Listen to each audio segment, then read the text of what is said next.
Later on YouTube, there's lots of shouting about Star Wars. But first, here on Who's Views, JT and the Whotastic panel honour the great Jon Pertwee with their review of Death to the Daleks and Doctor Who.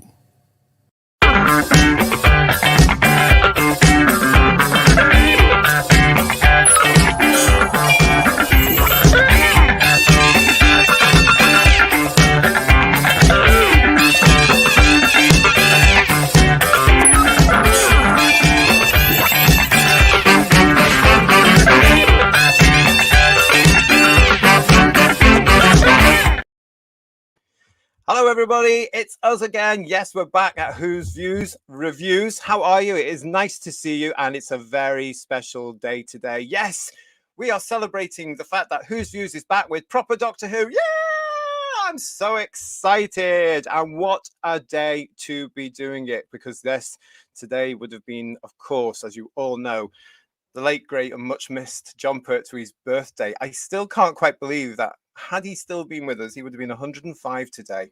105.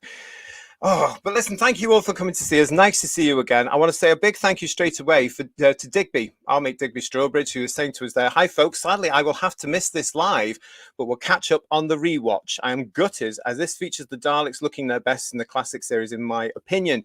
The story is pure Terry Nation, and Digby, hopefully you're going to enjoy this playback when you get to see us, because thank you so much for your super chat as well, because he's always said the silver Daleks in this story are just so cool. Thank you for that, mate. Really appreciate it. Enjoy this, and everybody joining us tonight in the chat. Thank you so much, and nice to see you as well. We've got lots of you here. Stephen is with us. Stephen Braddock is with us saying, hi, Who's Views, delectable evening to you all. Yes. And John is with us saying hello. And hello to Matt, the Silent Wee Music King. I know you're there. Lisa is in there as well. Hello, Mrs. Lisa. It's nice to see you. Rick Storm is with us. Hello. And Sean. Hi, chat. Looking forward to this one. And it's on a week I can go the distance. Oh, not quite sure what that means, but I've gone all unnecessary.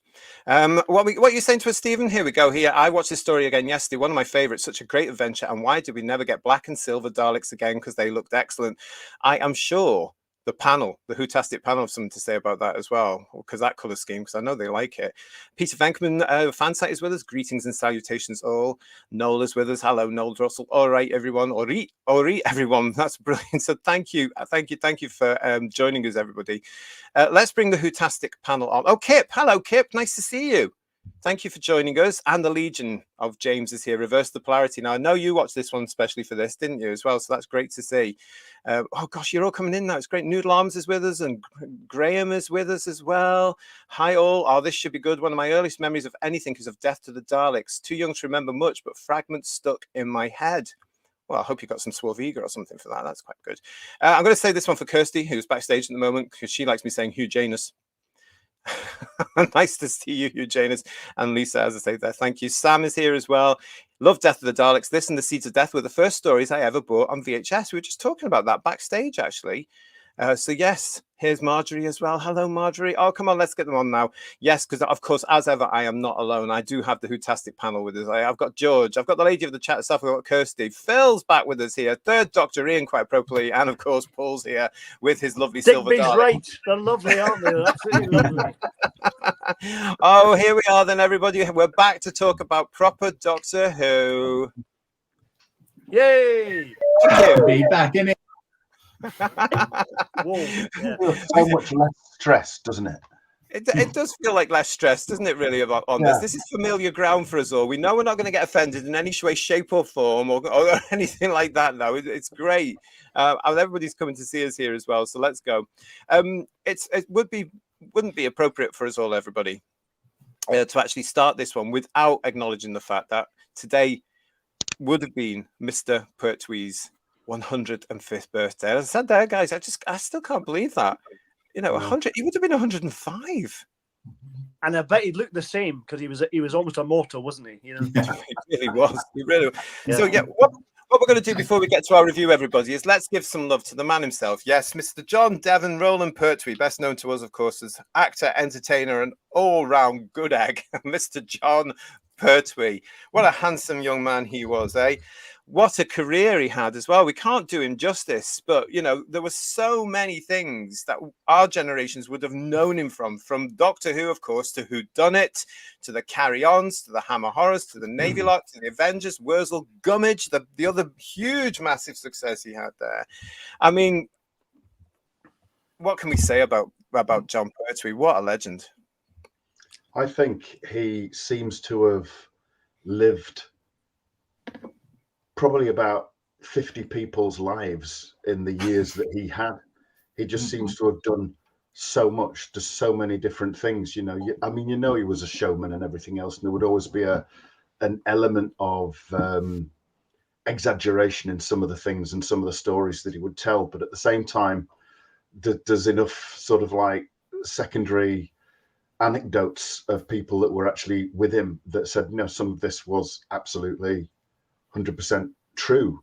But the stories, I mean, we almost lost him, didn't we? In Second World War, 'cause he was transferred off the Hood before it went off on the voyage where it was blown to pieces. And I think only 3 people survived out of, was it well over 1,000? I don't know, I can't remember. But was that the time you woke up in the morgue? Is that how that story goes? Yeah, no, I think he was transferred somewhere, but he did get blown up twice, and once he was taken to the morgue as being dead, and woke up there surrounded by dead comrades, which, you know, would nowadays you'd be in therapy, wouldn't you? And you'd have focus groups, and you would have this, and you would have that, and the other. He just gets up and gets on with it. You know, I mean, it says a generational thing, but my God, how many lives squeezed into his years is just unbelievable.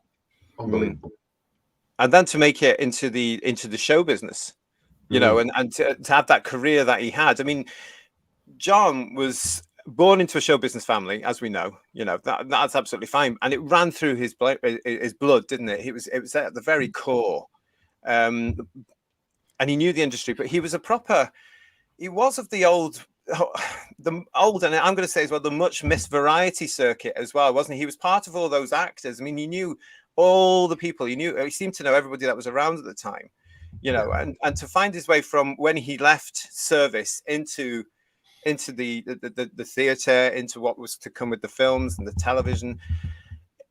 I can't imagine Jon doing anything different, to be quite honest. That it was a natural progression for him. As soon as service was over, bang, in you go, son. Do you know what I'm saying? Well, I mean, he was doing some military entertainment anyway during the war, so I think it was just natural for him. I think it was just progression. Yeah. He was a square peg in a very, very square hole, and it just fitted perfectly. There was no ifs or buts. Should he have done something else? No, he was the right person doing the right thing in the right place at the right time. Absolutely. So what favorite? I mean, I showed a little montage. As I say, we can't do him justice to everything we've got. So these are some of the ones that instantly come to my mind when somebody says Jon Pertwee. Apart from the Doctor, obviously, but you know, this is what else comes in. Have you guys got any particular moment or standout favourites from Jon's incredible career? Navy Lark for me. Navy Lark. What I never realised when I got into the Navy. Sorry, I'm hugging it on that. What I never realised in the Navy Lark was that for a while he was literally a double act with Ronnie Barker. You know, and that's what I'd never realised until I got into that. And it's like I found out that quite a few years ago. So I love Hancock's Half Out, and I hadn't realised until I really got into that he was effectively, he didn't like it, but he was effectively a double act with Sid James. And like John Cleese was, believe it or not, with Les Dawson for a while. But Pertwee and Ronnie Barker were fantastic together as CPO, Chief Petty Officer Pertwee, and Fatty Johnson. Absolutely fantastic. But I love the Navy Lark. I love his radio work. I'd love to hear some Puffney Post Office, but I don't think anything exists of that. George, you can probably cast more light on that one. But yeah, his radio stuff for me. Ronnie Barker and Jon Pertwee were the best of friends in real life, though, as well, weren't they? Yeah, they had a very close friendship, which lasted, I think, right up to the end of Pertwee's life. I mean, for me, it's got to be his 3 carry-ons in the 60s, where he did a supporting role in 3 consecutive carry-ons, and he's just absolutely superb in all 3 of them. Yeah.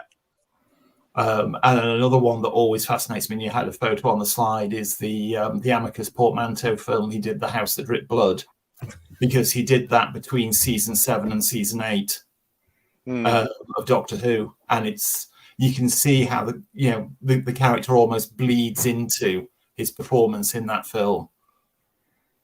It's funny you should say that, George, because I was trying to remember what it's called, because it was on TV the other day, and I watched it because I haven't seen young Jon Pertwee in many things, and he looks a lot younger in it. And yeah, he's exactly how I imagine he would be in real life in that, apart from obviously being a vampire. Yes. Wasn't the performance based on Christopher Lee, though? Apparently, running gag about that. No idea. The story I heard was that the role was originally earmarked for Vincent Price, but Vincent Price's price tag was a budget buster for Amicus Films, and there were contractual issues with Vincent Price as well, with the company he was already signed to. And when it was offered to Jon Pertwee, whose fee was much more budget friendly, he was told by Peter Duffel, the director, just do a bad Vincent Price impression. So he did. Yes. Was that a kind way of saying that Jon Pertwee was cheap, George? Is that what you're saying? Well, economical rather than cheap. Yeah. But of course, he met and became very good friends with Ingrid Pitt on that film, who he later got into The Time Monster. That's right. That's where they met, wasn't it? But great performance in that. It's one of the few Hammer horrors I've actually or that ilk could watch. I only watched it simply because Pertwee was in it. Enjoyed it immensely. I'm going to have to go and dig that one out again, I think. Thank you, everybody, for watching us and joining us for this Whose Views Reviews. We are going to be looking at Death to the Daleks on what would have been Jon Pertwee's 105th birthday. So we're celebrating Jon as well. We're having a great big love-in because we deserve it after the few weeks we've had. Let's face it. We are back now. We can't keep going on moaning about that nonsense. And this is the great break for us, I think, isn't it, guys? On this particular day as well, the 7th of July. 7th of July 1919 Pertwee was born.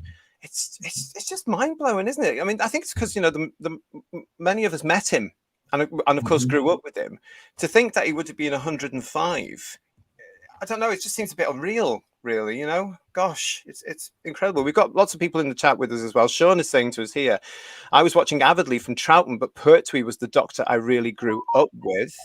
And Michael is saying to us here, Jon Pertwee is Doctor Who, as he always told us every time you met him, every convention, I am the Doctor.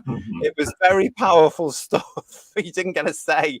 Who else we got here? We've got Stephen saying to us, I came in at the end of Troughton, so I saw Pertwee right from the start in Spearhead from Space, but the demons blew me away as a kid. Yeah. And and Madeline Funk is reminding us, as I said, of Who Done It. Yeah. That's just about to come out on DVD.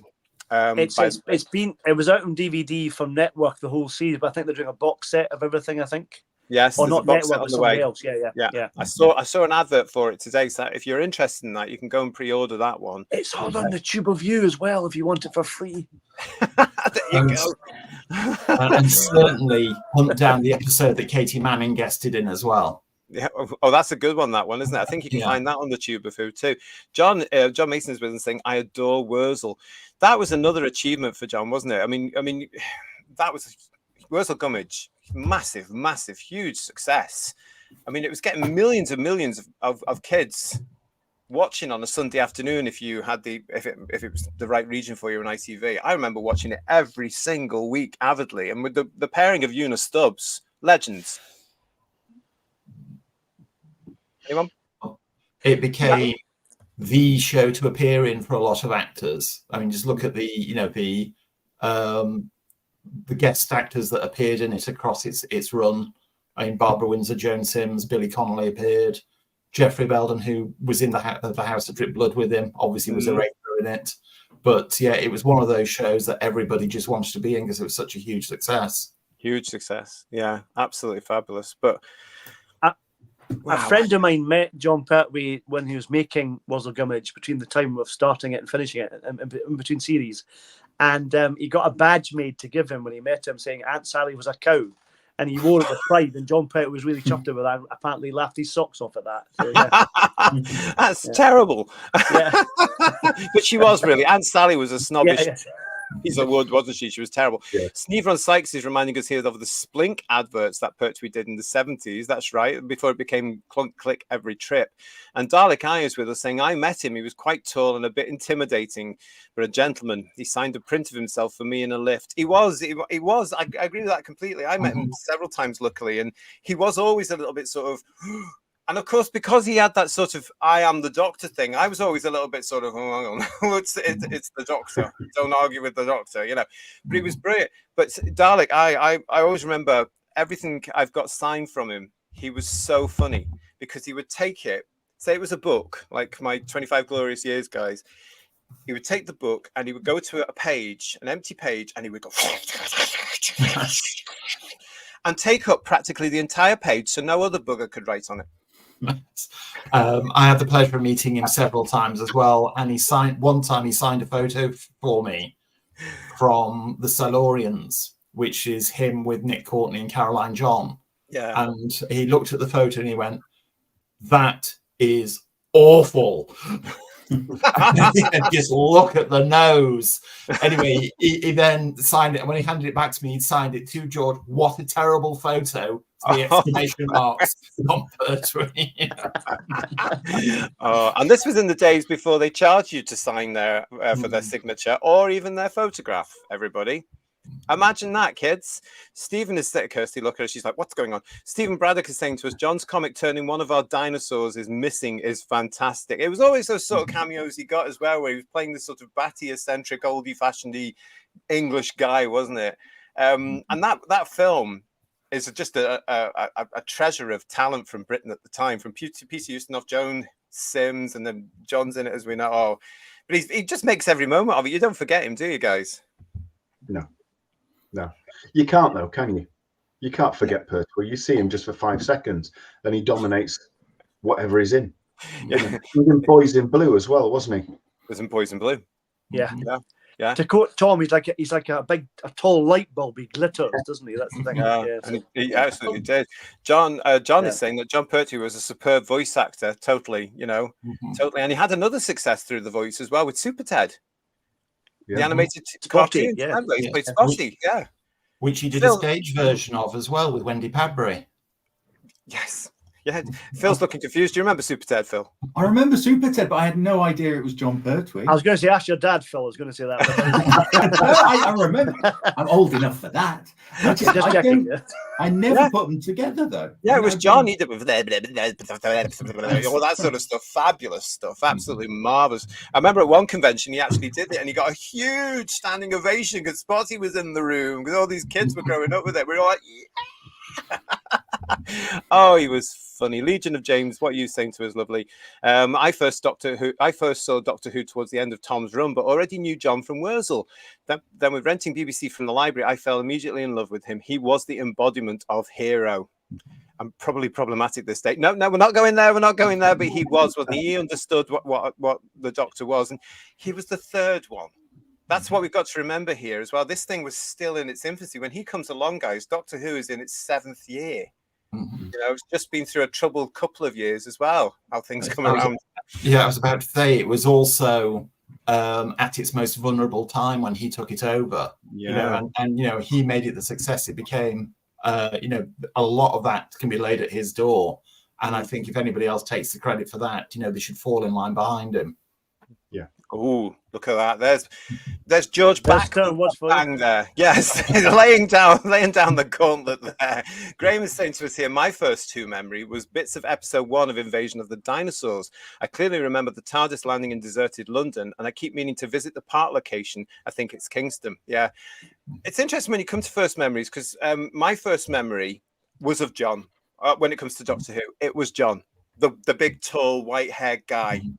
And I'm just a baby, at this, I'm really, really young. And I remember the maggots. Okay, I remember the maggots but it was really when Sarah kicks in. I remember Sarah being terrified of the Ice Warriors. So therefore I'm terrified of the Ice Warriors. And I remember John being a sort of reassuring presence around because he was very, cut out all the nonsense. You're going to do it this way, aren't you? And you know, it was just so authoritative in a sense. And I don't think the Doctor's been quite like that again. What do you guys think?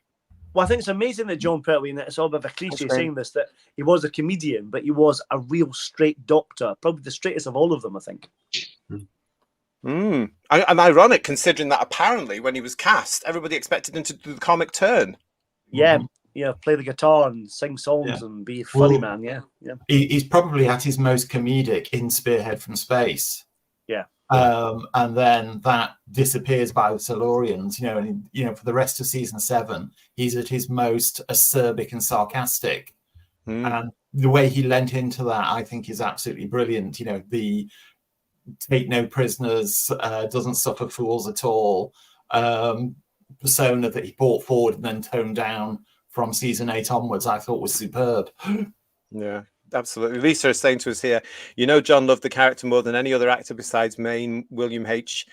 John made a Whomobile, not the BBC, but John drove it into Blue Peter, and that's when I knew he was my Doctor too. Now, that one I do remember, because I used to watch Blue Peter as a wee man as well, and I definitely remember the Whomobile with John coming in and Peter Purvis being there with Petra. That is a memory that, is just treasured, because I was just like this with the car. I can remember just watching it. I remember, I think it's on one of the DVDs, he did 2 appearances on telly, as far as I know, with the Whomobile. One was on Blue Peter, and one was Billy Smart's Circus, which is fabulous. If you've seen that one, that's really funny. I haven't seen that one. I'll go and look at that. The Whomobile still exists in pristine condition to this day. It does. We'll have to try and get them on the show. I have asked. Can we do something? Let's go and sit in it as well. Stephen Braddock is saying to us here, I watched Carry On Cleo. I loved him as the soothsayer. Well, that's brilliant, guys, because don't forget, we are going to be looking at Carry On Cleo this month. So stay with us on the channel. Please subscribe to the channel if you're new to us. Ring that bell so you get notifications. And yet again, at this point, I'd just like to say, if you've already subscribed to the channel, please make sure you're still subscribed to the channel, because I'm still getting messages from you guys saying I've been unsubscribed. Nothing to do with us. Nothing to do with us at all. It's just those pesky algorithms. That's a Doctor Who story. So yes, make sure you're still subscribed to us, but come back and watch. We'll let you know when Carry On Cleo, our review of that, is going to be happening. It's not too far off now. And the Legions of James is saying to us, Curse of Peladon and the Demons are my 2 ultimate Third Doctor stories, followed very closely by Death to the Daleks and Inferno. One of the reasons we're doing Death to the Daleks is because it's a favourite of several members of this panel, the Whotastic panel. John is asking us a question. What's the film Pertwee did with Hartnell? Oh, Willard and Gentleman. That's it. Yeah. Start for 10. Okay. And another thing to look out for along those lines, it's not a performance as such, and it's on YouTube. There's some newsreel footage on YouTube. I think it's a Pathé newsreel.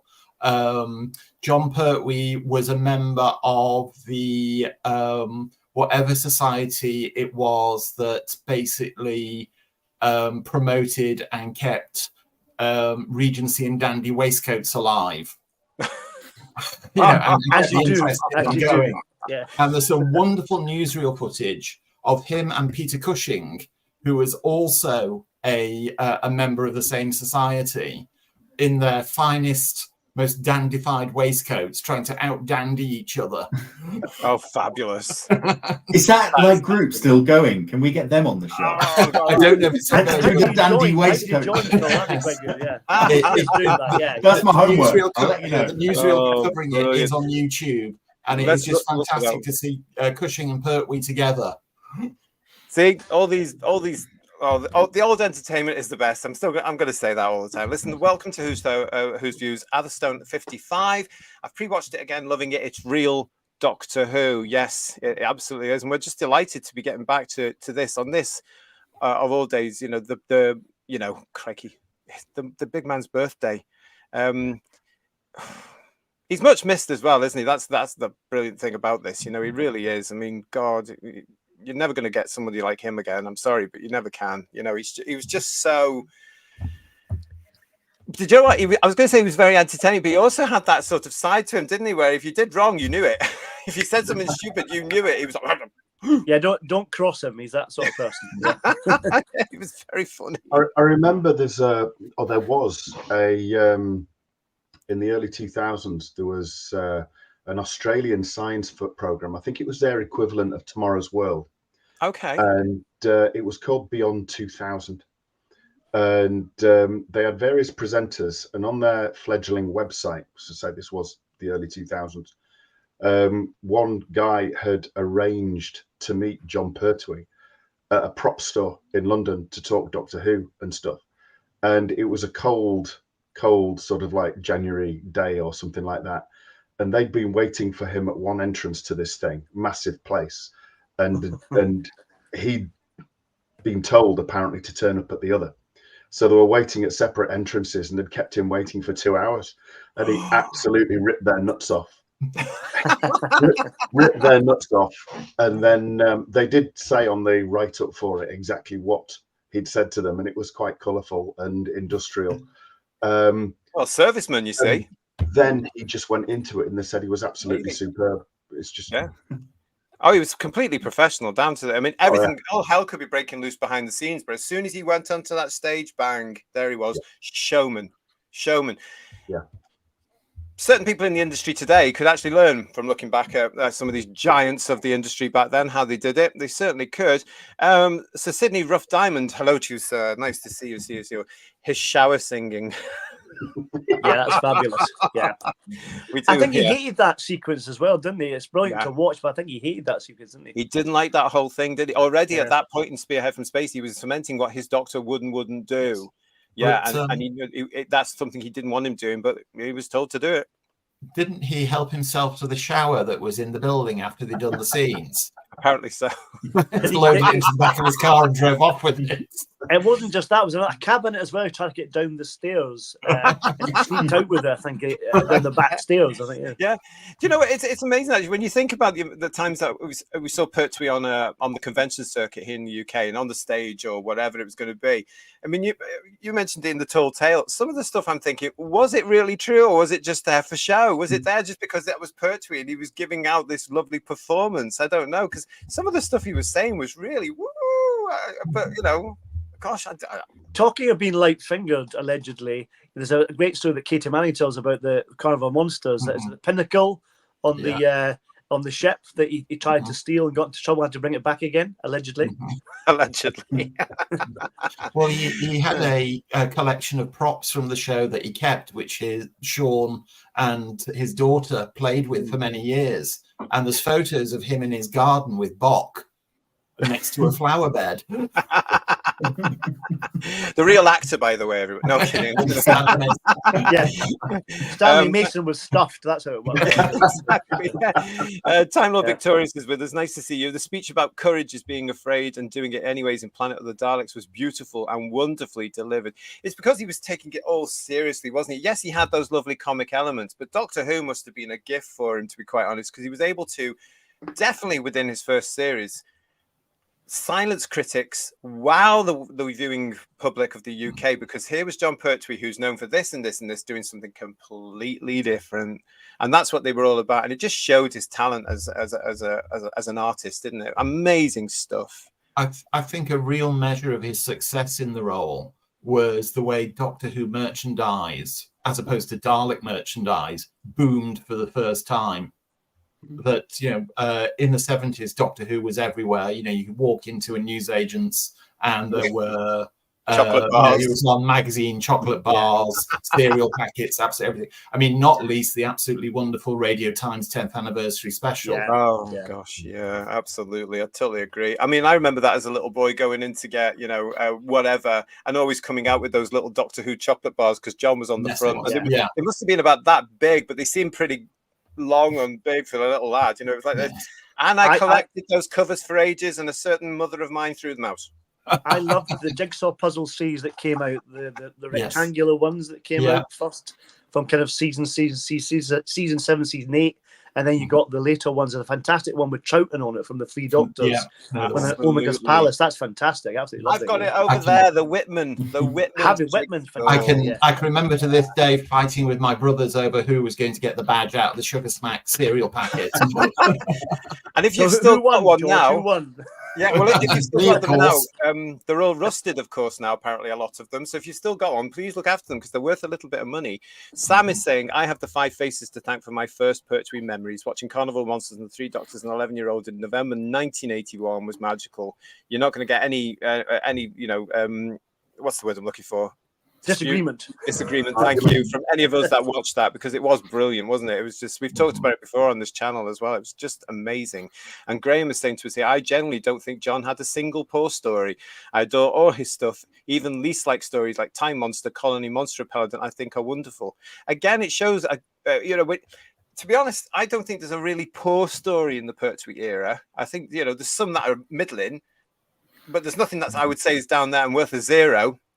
Like we said about I have to agree Capaldi, with- I think Jon Pertwee raises the whole thing anyway, does. regardless of what the script Yeah. was. Because he gets it shows again, it shows what a good actor does. A good actor can take a whippet dung of a script, as Tom would say, and make it into something more, because they become the watchable focus of that, and because they believe it, or their character believes it, you do as well, and you rolled along with the story. That's how they used to do it. Yes, I don't think he ever gave a single poor performance. And as you said, that's what raised the game. I mean, even towards the end of his run, when he was in apparently a huge amount of pain with his back, to the point where there was times he was absolutely immobile, if the stories about it are correct. He knew he was in the departure lounge, but he was still there. I mean, the wonderful stories of him opening the Blackpool exhibition while he was filming Planet of the Spiders, knowing the following day he was going to go back and film his exit scene. But photograph of the exhibition with everyone around him and Liz Sladen, he's like a rock star. Superb, really is. But also the showman would have come out there as well, because his public were around him. The public were there. So the whole thing about performance, that he was in his element in that, and you can see how happy he is in those pictures opening that Blackpool exhibition. Absolutely amazing. Thank you everybody for your comments. Keep them all coming in. As I say, yes, we are going to be coming very, very soon to our review of Death to the Daleks, but we just wanted to pay tribute to the great man himself on this particular part of the show. We've got Jack is with us as well. Hello, Jack. Hope you've recovered from the Merchandise Paradise Live. Nice to see you. Day of the Daleks is the best Pertwee story. Planet is okay. Death is really stupid. As a Dalek fanboy, I can't accept a Dalek having a panic attack and exploding. It explains a lot about the Daleks, really, to be honest. But that's another story. Yeah, it does. We will come to that, Jack. Yeah. But the good thing about the Dalek having a panic attack is you get Mike Wisher giving an Olivier performance. Let's go into this. Before we sign off from this, then I've got some pictures here. I want to say a huge thank you for this one. This has come through from Glenn Hewitt via our Facebook page. Thank you very much. Lovely. For that, very Glenn. nice. Isn't that fabulous? Nice. Absolutely lovely. So thank you for sending that in, Glenn. Really, really enjoyed that. It's a lovely picture. And this one is coming from Steve. Thank you, Steve Braddock, for sending this one in. This is his tribute. Nice. Thank you, sir. That is lovely. Nice and colourful, that one as well. And I love the way that the sea is tilted. Yeah. Makes me a little bit seasick, that one, mate. But thank you for that. And then this next one I found from social media. And I've reached out to the person that did this. So I hope they don't mind me showing this, because I didn't get anything to say yet, but I hope you don't mind, because I just thought it was so exquisite and so beautiful. And it's all done with action figures. So thank you. Yes, I saw this. It's fabulous. Yeah. That's good. Isn't that beautiful? Yeah. That's amazing. And it's all based on you know whom, but it works so much better, I think. Isn't that beautiful? That's lovely. It's got a very Green Death feel about it as well, hasn't it? I was just about to say that's very reminiscent of the final shot of the Green Death. Yeah. Isn't it just? But I just love that as well. So George Kens, big shout out for you. I saw that on social media. I had to put it into this very special show. So wow, how talented a lot of these people are. It's absolutely it just drives me mad, actually, so many talented people in the world. But yes, so here we are. We're back with Who's Views Reviews. Thank you so much for this, everybody. Oh, hang on. It's the wrong show. What are we doing? What's happening? It's the wrong show for this. Hello, Who's Views Reviews. How can I help you? Oh, hang on. Hello, Who's Views Reviews. Can I help you? Oh, hello, darling. How are you? Can I what, darling? Oh, yes, I think I can do that for you. I think I can. Hold on 1 second. I'll try this for you. Hold on. Are you ready? Okay, I'm trying to push that through. Hold on. We've had a special request here, everybody, who viewers, to patch you in to the time-space visualizer coordinates. We've got a very special message from a very special person. Patching you through now. Hello. Well, I hear that you're celebrating the magnificent Jon Pertwee's birthday with the death of the Daleks. You know, I don't kind of do dates and, the times that people passed and so on, because somebody who's really touched and enriched my life is going to be with me forever. They've become a part of me. So they're there every single day of my life. And I was so lucky to have had Jon in my life. He changed my life. He was the most extraordinary friend to me, both on and off screen. We did have a very, very special friendship. And I just will, every single day, I feel gratitude for that magnificent man. So I hope you enjoy your day celebrating his incredible life. So, and one little thing before I go. It's actually quite well known because he said it many times. His least favourite alien was a Dalek. I rather liked them myself. Have a fabulous day. What an incredible man. How lucky we all are. How lucky we all are indeed. And Brilliant. Thank you very much to Katie Manning for sending that lovely tribute there. Ian, thank you so much for sorting that out as well. Who better, of course, to be talking about the great man himself? But you can tell there, I mean, how lovely of her to talk about that. Such a special man for her, especially, wasn't he? Yeah. Mm. Yeah. Tutti, but I'm crying. Oh, bless you. It makes a change from the tears you've had recently, Kirsten. These are happy tears here. But again, a huge thank you to Katie Manning. I hope you enjoyed that, Who viewers. I hope you enjoyed that. That was lovely. We all know why Katie liked the Daleks as well. We won't go into that. We should have done Dare the Daleks now, shouldn't we? We do have a lot of you saying thank you for that in the chat. We've got Nibbles. Nice to see you, Nibbles, saying thank you for that. Ian, we've got Sean saying, wow, that was special. Graham is saying, my favourite companion ever. That's nice to know. Sneveron is saying, yay. Catherine, hello, Catherine Reed. Nice to see you. I gave out an audible, yay. I love Katie. We'll give that justice. Thank you. Dalek Eye is saying, wow, brilliant, made my day. Peter Venkman is giving a clap there, as is Stephen Braddock. Thank you so much. Kip is saying to us that was marvelous. Glad you enjoyed that. Thank you very much. Hello, Joe, says Michael. Here we go here. Lisa is saying, I love Katie as Joe, and 21st Century Boy is giving us a lot of love for that one as well. Jack is saying to us, I hope I can meet her again, which is fabulous. Medlin Funk is saying, wow, look at all this. Katie, this is for you, darling. Brilliant, says Andy Gledhill. Atherstone 55 is saying, I love Katie. She is a fabulous woman. If you've never met her, she is brilliant. Paul is saying, oh, it's Katie Manning, how brilliant. And we've also got here Stephen Braddock, oh, the wonderful Katie Manning. And Lex, hello, Joe Grant. Absolutely. So lots of comments there. I'm glad you enjoyed that. And again, thanks to Ian for getting that all sorted and putting that lovely phone call ready for us as well. So thank you for that. Julianne's with us. Hello, Julianne. Nice to see you. Look at all these comments, guys, for Katie. Katie, these are all for you. Austin's giving you a big heart there. Graham is saying that was so lovely. Cute Pyro, hello, nice to see you. Joe and the John with the best duo. Lovely. Yeah. And John Mason is saying that made me fill up. It's amazing how these people still mean something to us, even though we're all well, apart from Kirsty, we're all getting to be, well, you lot are all getting to be middle-aged. I'll be nearly 30 soon. And blooming middle-aged. I don't know about the last. Bloody cheek. But it's just they just still mean something to us all, don't they? It's just lovely. Look at everybody's look, that was sweet, says back up. Gilliam is saying thank you. Peter Venkman is saying I'd send tissues, but I'm across the pond. Time Lord Victoria is saying that was heartwarming.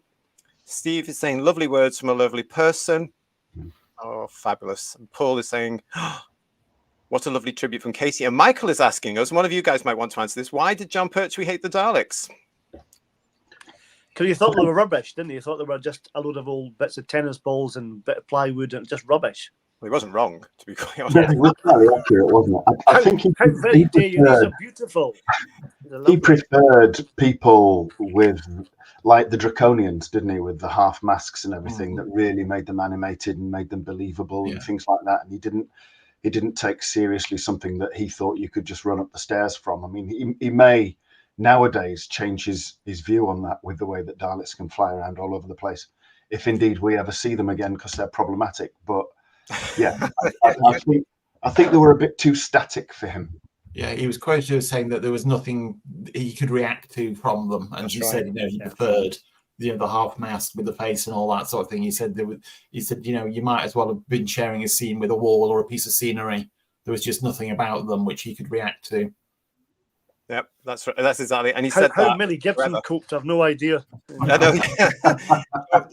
Allegedly, like robots and stuff like that. As the guys are saying, it was all in the reactions. He always wanted the face, he wanted the eyes, and when he came to what he looked on as tin cans, he just didn't like it. And in this particular story, we're going to start reviewing now, Death of the Daleks. You can sort of see that because he's actually looking at the wrong Dalek when the other one's talking in a couple of scenes there, because he's just not interested in that at all. But let's move on to this, because yes, we are now getting to this. We're arriving at this. This is Death to the Daleks, first broadcast on BBC One between the 23rd of February to the 16th of March 1974, written by Dalek creator Terry Nation. Oh gosh, all these names that are coming up for you. Script edited by, of course, Terence Dix, and produced by Barry Letts. You can see all the details there. So let's get into this now, shall we, everybody, with this story. So yeah, who's going to kick us off with the review of Death to the Daleks? Who remembers it going out? I do remember it. I was 7 at the time when I saw this, and I've got really vivid memories. Right. I was very lucky in 1980 to see it again at a local group meeting, so it's fresher in my memory. Oh, I see. Yes, that was very good. Right. Before the VHS came out, so I've seen it 3 times by 1984 or 5 when then. So that's very good. Yeah, and I still love it. It's one of my favourite Dalek stories. It's superb. Yeah, because unusually for a Dalek story, this was never repeated. Yeah. And the first time I got to see it, apart from the vague memory I have of Bilal, because I do remember Bilal as a little boy and being a little bit scared until Sarah wasn't scared, because she was the one that I for me at that age, if Sarah wasn't scared, I wasn't scared. If she was, I was terrified. But but it was also the images, guys. This image has stayed with me for my entire life, because this was in the first Doctor Who monster book. Yeah. Yes, it was. I forgot how little Bilal actually was compared to tiny. He's really tiny, isn't he? Yeah, Arnold Yarrow is a very small actor. But this is what cemented. This still screams to me. This picture. This still screams to me today. Doctor Who. Oh yeah. That because book, he's with an alien, and he's like comforting the alien. The alien's his friend. It's like that's what Doctor Who's all about. It's not about them and us. He never kissed Bilal, which is just as well. So can you imagine? Yeah. Yeah. Medlin Funk's in the chat saying that Bilal scared him too. Yeah, it was just that it was. I mean, when you get to that scene as well where he first appears, and when I watched it back, I actually sort of forget that he's not in it all. He actually comes into it pretty late. It's that glowing thing they've got going on as well. The front axle projection thing is superb, isn't it? Yeah. Which apparently didn't work as well as they wanted it to because of the level of studio lighting that had to be used. The original intention was he was going to be a lot more iridescent than he turned out to be on screen. It's the same effect they did for the Green Death as well, isn't it? For the kind of green bits on their arms and on their faces and stuff, wasn't it? Yeah. Look at this. Silver Nemesis as well, isn't it? And Silver Nemesis, yeah. Silver Nemesis, yeah. If you notice, he doesn't glow at all in the film sequences because it would only work with an electronic camera. Right, yeah. Oh, the continuity, guys. There. But look, this is what we forgive all this, don't we? We've got Lisa saying, I've got it playing on my TV in the background as we speak. She's posh, you see. This is fantastic. And Austin, I don't know what you mean by this, but episode 1 opens with Sarah Jane Smith's best outfit. Too bad she changed it after realizing they're not on a relaxation planet. Now, Again, what? I think that must be Liz's worst outfit, actually. Yeah. It's like, Yeah. what have they put you in? It looks like a Tara King hand-me-down. Hang on a sec. Let's go through this in a second then, because, you know, this is, of course, it starts in a very... Oh, come on. I'm not wanting to diss anybody, but you can tell this is a Terry Nation Dalek script, can't you? Yeah. You really can. But And the more you watch it, the more you realise. Apparently, it was much changed from his original draft because Barry Letts and Terence Dix went back to him and said, no, you did that in the last one. Can you change it? Because apparently his original, it was a dense jungle planet that they landed on. And he went, no, you've just done that last year. else. I wonder if Mr. Nation just went back to his book and just, you know, his notes and went, oh, that'll do him. You know, Well, he was obviously a chancellor, allegedly, just to see if he could get away with it. You know, try that one. That's fine. I like that one. Absolutely. But, you know, you can tell this is one of his scripts. You really can. But let's have a look at this. Yeah, it starts with the Doctor and Sarah Jane Smith going off to Florana, isn't it? I love the subtlety of the fact they're going on holiday and all the holiday things are around them. They're living a normal. They just have all the holiday things, you know. Yeah. Sarah's the most 70s Lilo. Yeah. Sarah's been very busy with the foot pump. Yeah. Every inflatable going is in the console room. You know, Suddenly the TARDIS has a grey floor. Yeah. The TARDIS does have a grey floor. But yeah, that's the favourite outfit there. Okay, but yeah, I mean, I love the fact they're off on holiday, which became a staple for me. I sort of thought, I mean, because it happens again with Seeds of Doom, doesn't it, and all this sort of stuff. And they never get to go on holiday ever, do they? Really? No, because they're too busy fighting monsters and bad guys. That's what it's all about. It's brilliant. I love all that. But it's just so funny how it all starts. But it's actually quite atmospheric because it does set up the story beautifully, doesn't it? Because the TARDIS effectively conks out. Yeah, it's a great first episode. That's really, really atmospheric. Sets the scene beautifully. The location filming in the quarry for that is absolutely fantastically done. Yeah, the atmosphere there. I think there's a real disconnect between the studio interiors for Exilon and the location work. The location work just looks so much better. Yeah, and the Daleks on location looks superb as well. I have to say, really good with the dolly tracks of the Daleks. Really nice. Yes. I mean, maybe in the TVs of the 1970s, I can't remember that much detail, but maybe in the TVs, the difference between the two wouldn't show up as much. But absolutely, George, they do. Yeah. They do. I mean, you're probably right, Ian. I don't remember sitting there at 8-9 years old in 1974 going, oh, that's the studio. It's dropped down a notch. Dear BBC. No, we didn't, though. But they did it all the time, didn't they, back then? I mean, that's just how they had to do it. They did it right up until the show finished, for crying out loud, in 1989, didn't they? But there we go. Yeah, we've got Graham saying the Exilons looked awesome, I thought. And Q Pyro Zero is saying this was Doctor Who. And the TARDIS, it's like Tatooine in winter time, isn't it? A bit like that. Yeah. And again, the TARDIS suddenly has bulk lights on its walls and a crank handle as well. Yeah. Where did they? It's a bit like Planet of the Daleks when he's got MFI furniture. Never saw it. Yeah. It's like but it's just so brilliant, actually, because as I say, as kids, and we've got to remember Doctor Who back then was a family drama for 5 o'clock, 5:30 in the afternoon on the Saturday tea time, wasn't it? Film, you know, just this there. Although, of course, by this point it was immensely popular. You know, let's face it, this was immensely popular. Little did they know what was going to be happening just a couple of years later when it would just go, whoa, really. But this was the foundations for the real golden age. This is part of the golden age of Doctor Who, you know.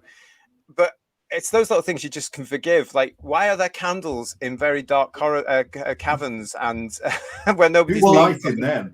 Yeah. Reading the ones to go and light the candles. Yes, fresh candles, actually. They hadn't burnt down at all. But the one that I always thought, no, you need to just thought that some more. In episode 1, where the Exilon is chasing Sarah into the TARDIS, and the Exilon goes into the TARDIS and is completely unfazed by it. Oh, that's a good point, yeah. He didn't run out and go, oh my God, just slap back. Yeah. That is a good point there. I've not actually thought of that one, but that's Crikey, yeah, that's a very good point there.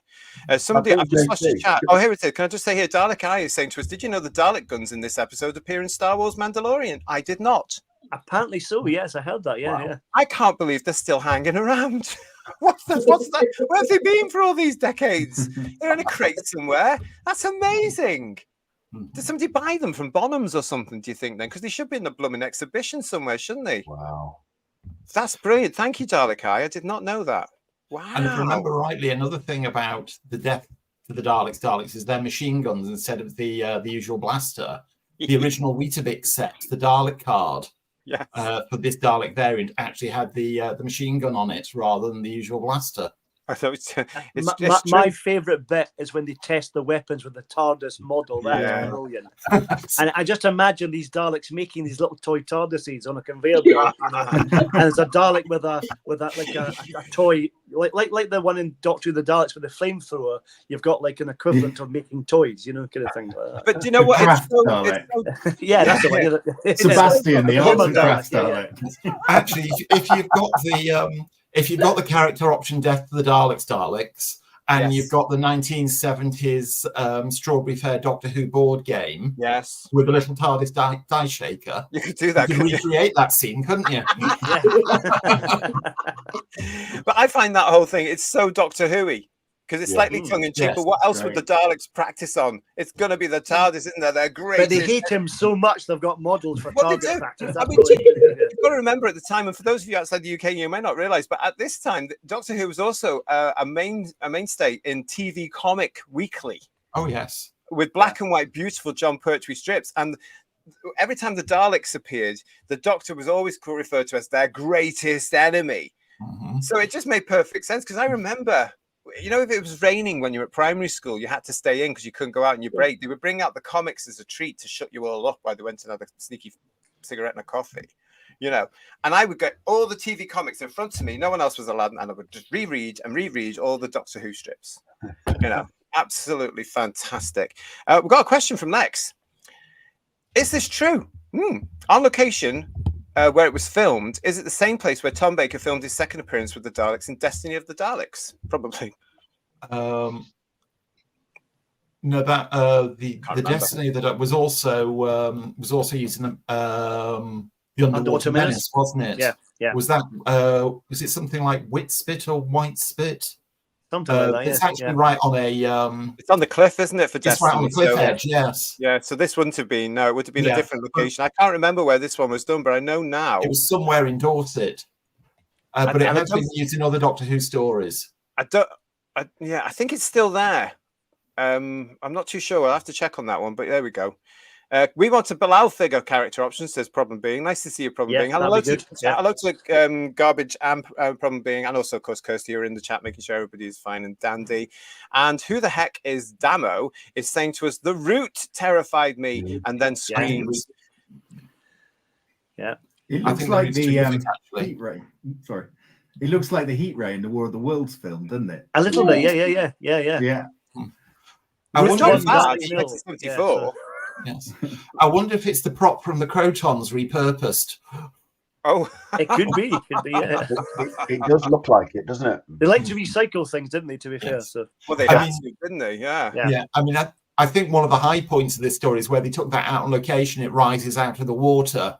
Oh, that's lovely. That's the Dalek. That is terrifically well done.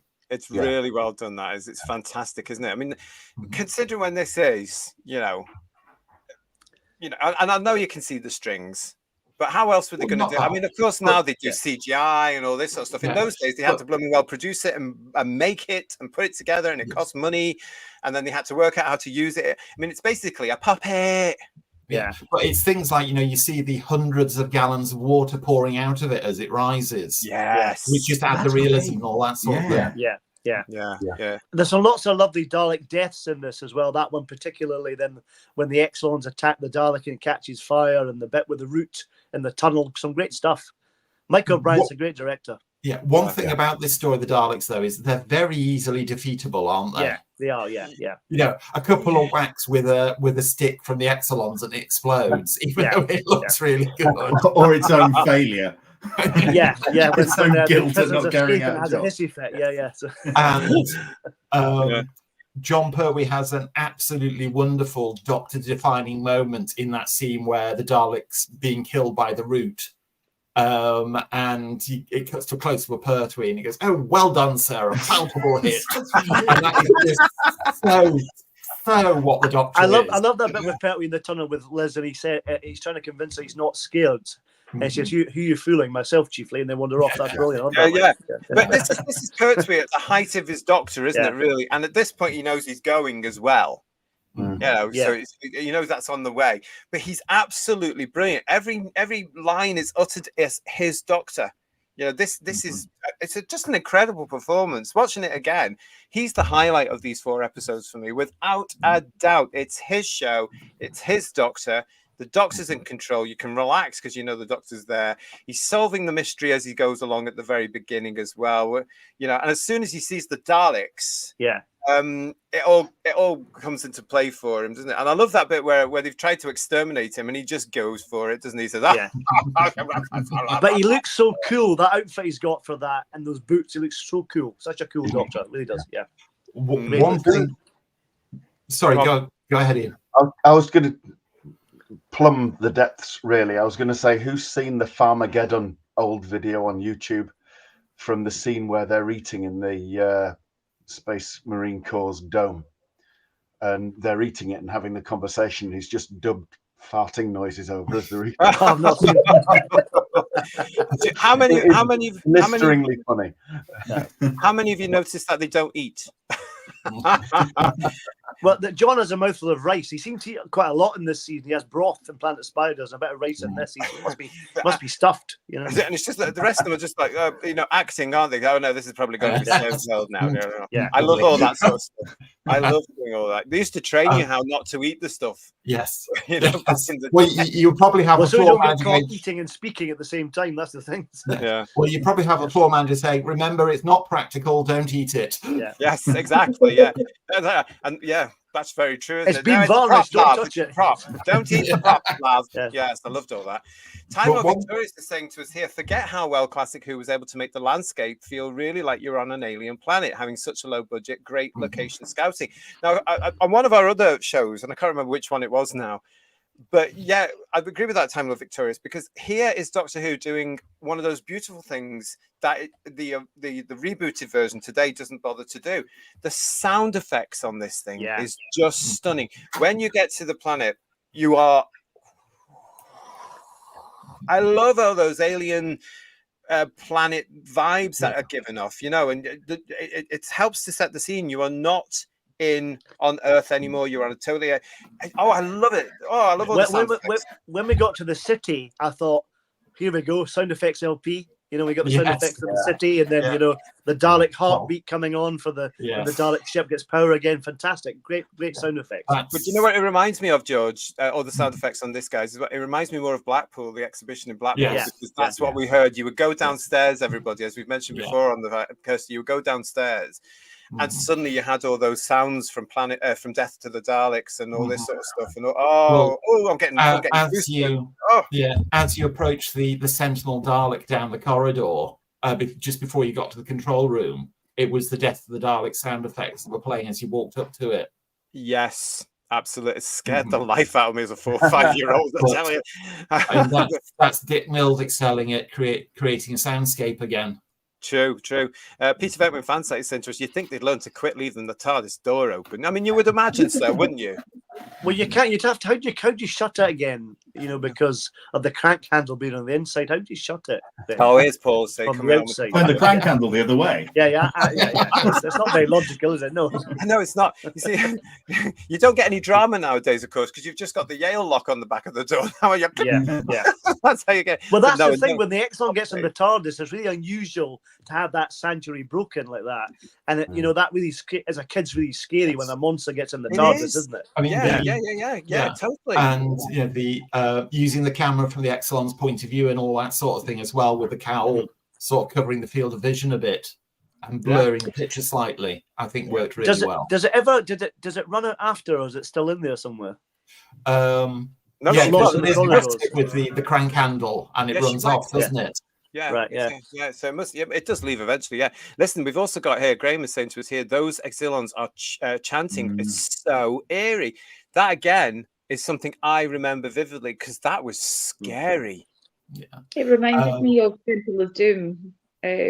Oh, did it? Yeah. Yeah. Call him up. It's giving me that. And Terry Blyton did the score for this one, and things like the Exilon chanting, all that sort of stuff are excellent.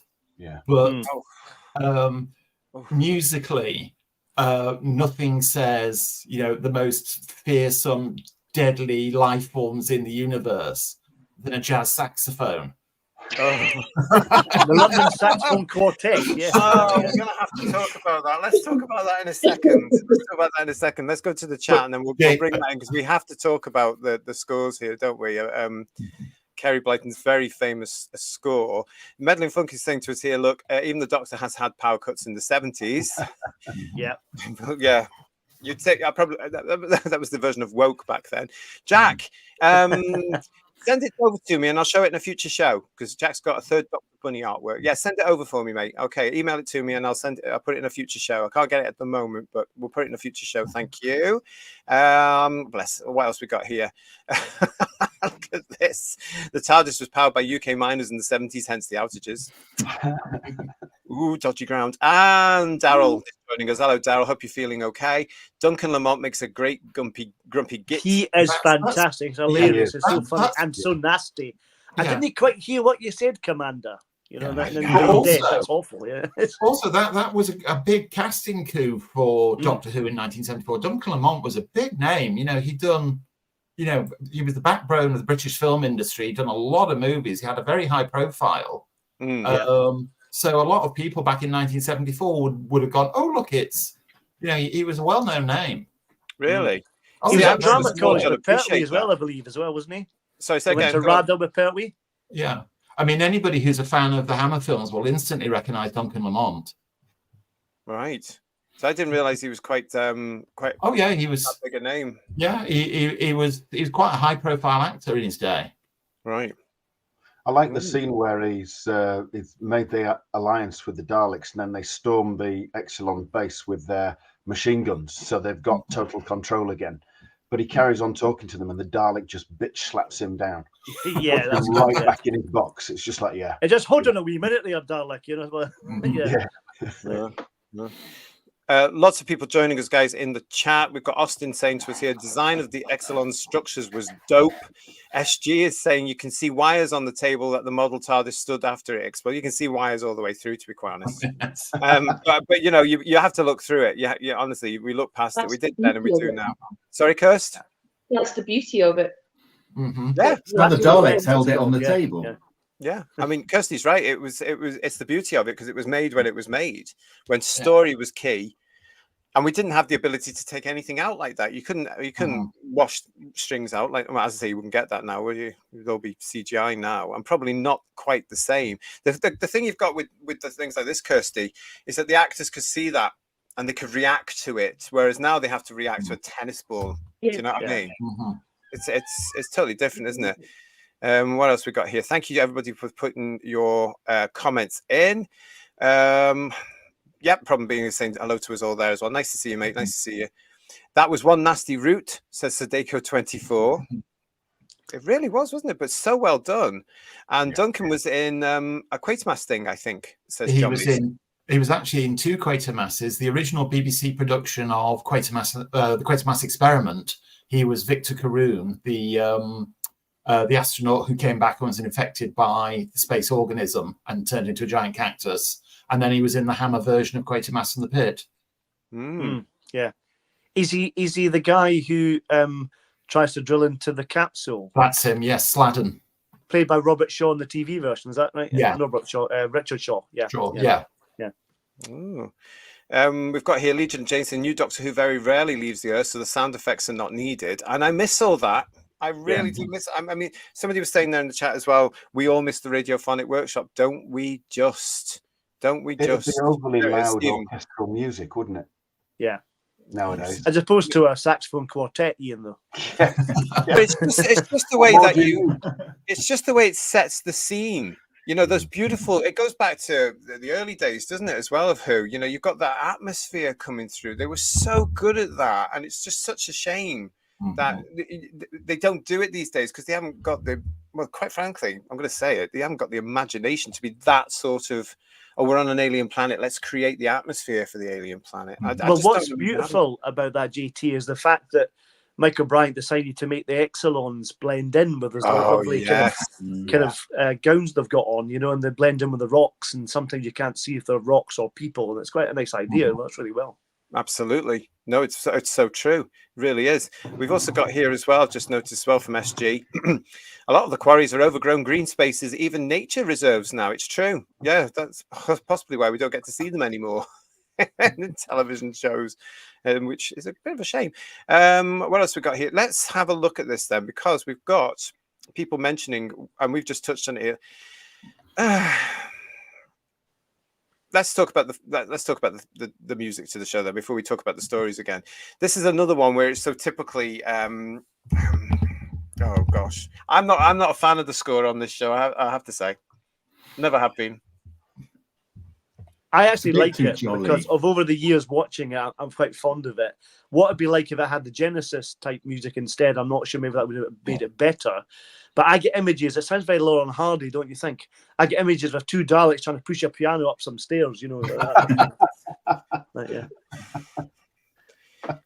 I don't know. For me, it just doesn't work, and it's quite grating for the same reason that Revenge of the Cybermen is, which I've spoken about with Michael on a Sound of Whoosic show.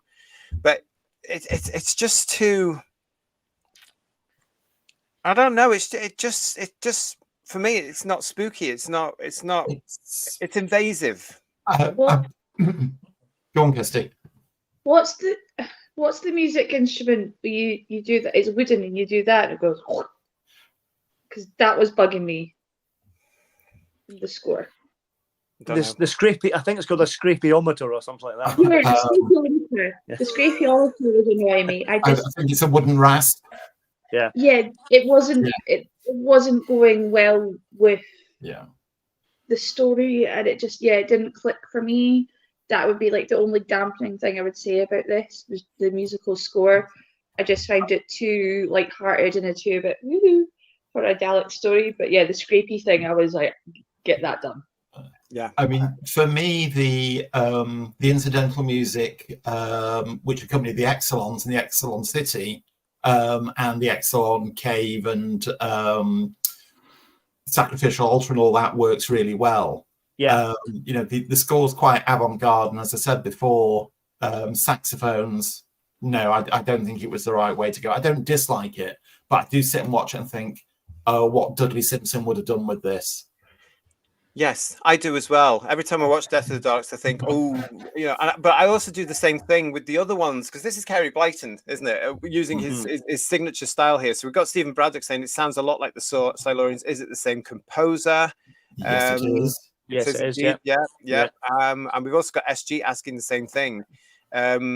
If I can bring that up here. The music Did Michael Bryant not like Dudley Simpson? Because... Sorry, Paul, hang on, let me just read that out. Okay. The music is similar to Doctor Who and the Silurian, says SG. So yes, it is. So, and Mike Disney is saying to us here, Kirsty Giro, the scraping instrument.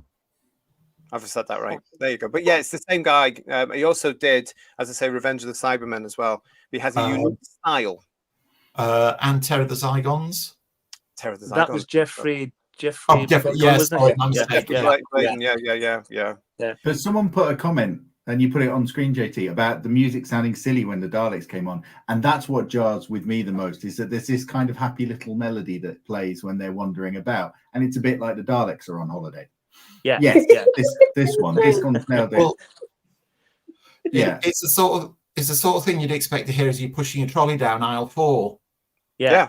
Yeah, they should put that music on Dark Invasion of Earth when they're going around all the monuments round in Trafalgar Square. Daleks on holiday, have that music instead of what they got on that. Would be quite good. Yeah, I have to say as well that this incidental music sort of takes me out of the story every now and then, and I have to ignore it. But it's so loud for me, you can't ignore it. And I'm going to use the term loud, Who viewers, because it's really in your face.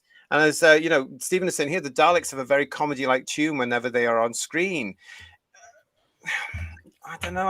I'm not a big fan of the incidental music. There's I don't know if it's still available, but there was a CD that Kerry Blyton released where he recreated part of the score along with lots of other work that he did.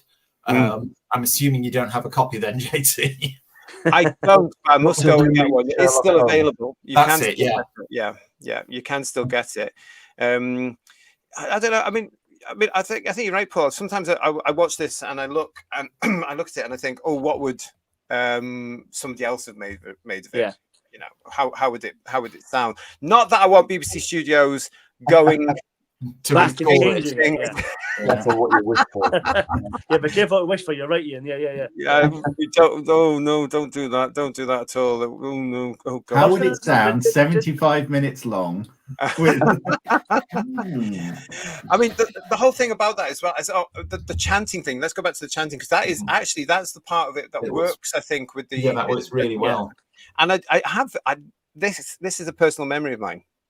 This frightened me. This scared me. Well, really, I mean, look at those things. Look at those eyes. Look at them. Ugh. The first time I went to the exhibition in Blackpool, not long after it opened, you know how there was always somebody dressed in one of the costumes outside? Oh, yeah. It was one of them. Oh, no. Oh, no. And it was genuinely eerie. Oh, no. I think I would have freaked. I don't think they have got kind of Star Wars Tusken Raider vibes about them, don't you think? Yes, Sand people kind of thing. Well. You know what I mean? Yeah. Like, George Lucas pins from this as well, so that's allegedly. So, yeah. This is a perfect example that you don't need a mega budget to be really effective because they were obviously very, very cheap costumes. You know, the pulled off a mold very quickly and then just hessian stacking, but they just look so effective. Yeah. As you said, Paul, on location where they just blend in with the sandpit. It's so clever. That is so clever. I mean, that is all worked out because okay, when you've watched it as many times as we all have, you know where they are. You're ready for them to go. But if you're new to this, you can't tell because they're just so good. Kirsty, was this your first time watching Death to the Daleks? Yeah, about 3 hours ago. Yeah. So did you see where these Exilons were hiding in the sand and what have you? Especially in the first bit. No. Yeah. See. There are Exilons in the sand. That bit we see a hand out just the corner of the screen doing that, and then moving out shot. It's lovely, isn't it? It's absolutely incredible. I mean that is classic behind the sofa stuff. Yeah. Yeah, and because they look so yucky as well. Oh, go. I mean, this was Saturday tea time, everybody. Amazing stuff. I'm actually quite jealous that, not getting something so classic and refreshing like that. And I was thinking that, and I was like, I would have really enjoyed that, having to wait for the next week of what the hell's going to happen. When I was watching this, because I just piggybacked and watched all 4 in a winter. But I was like, I would have enjoyed waiting for that the next week of what's going to happen. And it was just a nice, classic, fresh story. And I'm just, after all the crap that we've been through for the past 100 weeks, it was just quite nice to have an antidote. But I was like, I'm quite jealous of them. So, and it's got a lovely pace to it as well. It doesn't drag. It's a good 4-part, just quite pacey, quite quick. It bounces along. I have to say though that the cliffhanger to episode 3 must be the silliest cliffhanger in the history of the show. The Lino of Doom. Well, let's come to that in a second. Let's come to that in a second because I mean that's a big part of the show, isn't it? So let's come to that in just 1 second. I want to say Austin is saying to us here, I like the Exilon's faces. They are good. And I still remember being them in Blackpool, and we've spoke about the Blackpool exhibition before, and the way it was lit with all this green and blue and red and orange lighting. Honestly, really, really, really scary stuff for a kid of 4. It's like, oh, there they are, they're real. Leah's saying to us here, problem being saying, will the manager please come to aisle 5? There's a Dalek invasion in progress. Manager to aisle 5. Terribly good. Mark, hello, Mark Berry. A fabulous Kerry Blyton score. I'm glad you like it. He always brings a unique taste of the avant-garde to Doctor Who. That's a fair point. No, I get that. That is a very fair point. It just, for myself, it doesn't. I don't know. I was wondering if I was going to say if Michael Bryant didn't like Dudley's music as much, because he's often like Sea Devils is different, Revenge Cybermen's different. I think only one I think is Robots of Death, only one that Dudley did. That's definitely a Dudley Simpson score. Yeah. Definitely, yeah. But it shows you as well, who viewers, doesn't it? That for those of you that weren't around at the time, each director was able to choose their own cast, was able to choose their own composer, was able to choose with the location manager where they were going for the stuff, you know. Nowadays, on the phone, and you know, you're told you're going to get this and you're going to get this and you're going to. It's such a shame because that's why each Doctor Who story back then was so individual and yet varied, and yet the same. It retained the same sort of element of being Doctor Who. Paul Richards is saying to us the music when they're talking about the city is good. Yeah, I agree with that. And it sort of blends in with the sound effects of the city very well too. Yeah, absolutely. At that point. Mike is also saying about the city, the destruction of the Exilon city looks suspiciously like acetone spilt on polystyrene. Well, that's probably because it was. But it works very well. It does, yeah.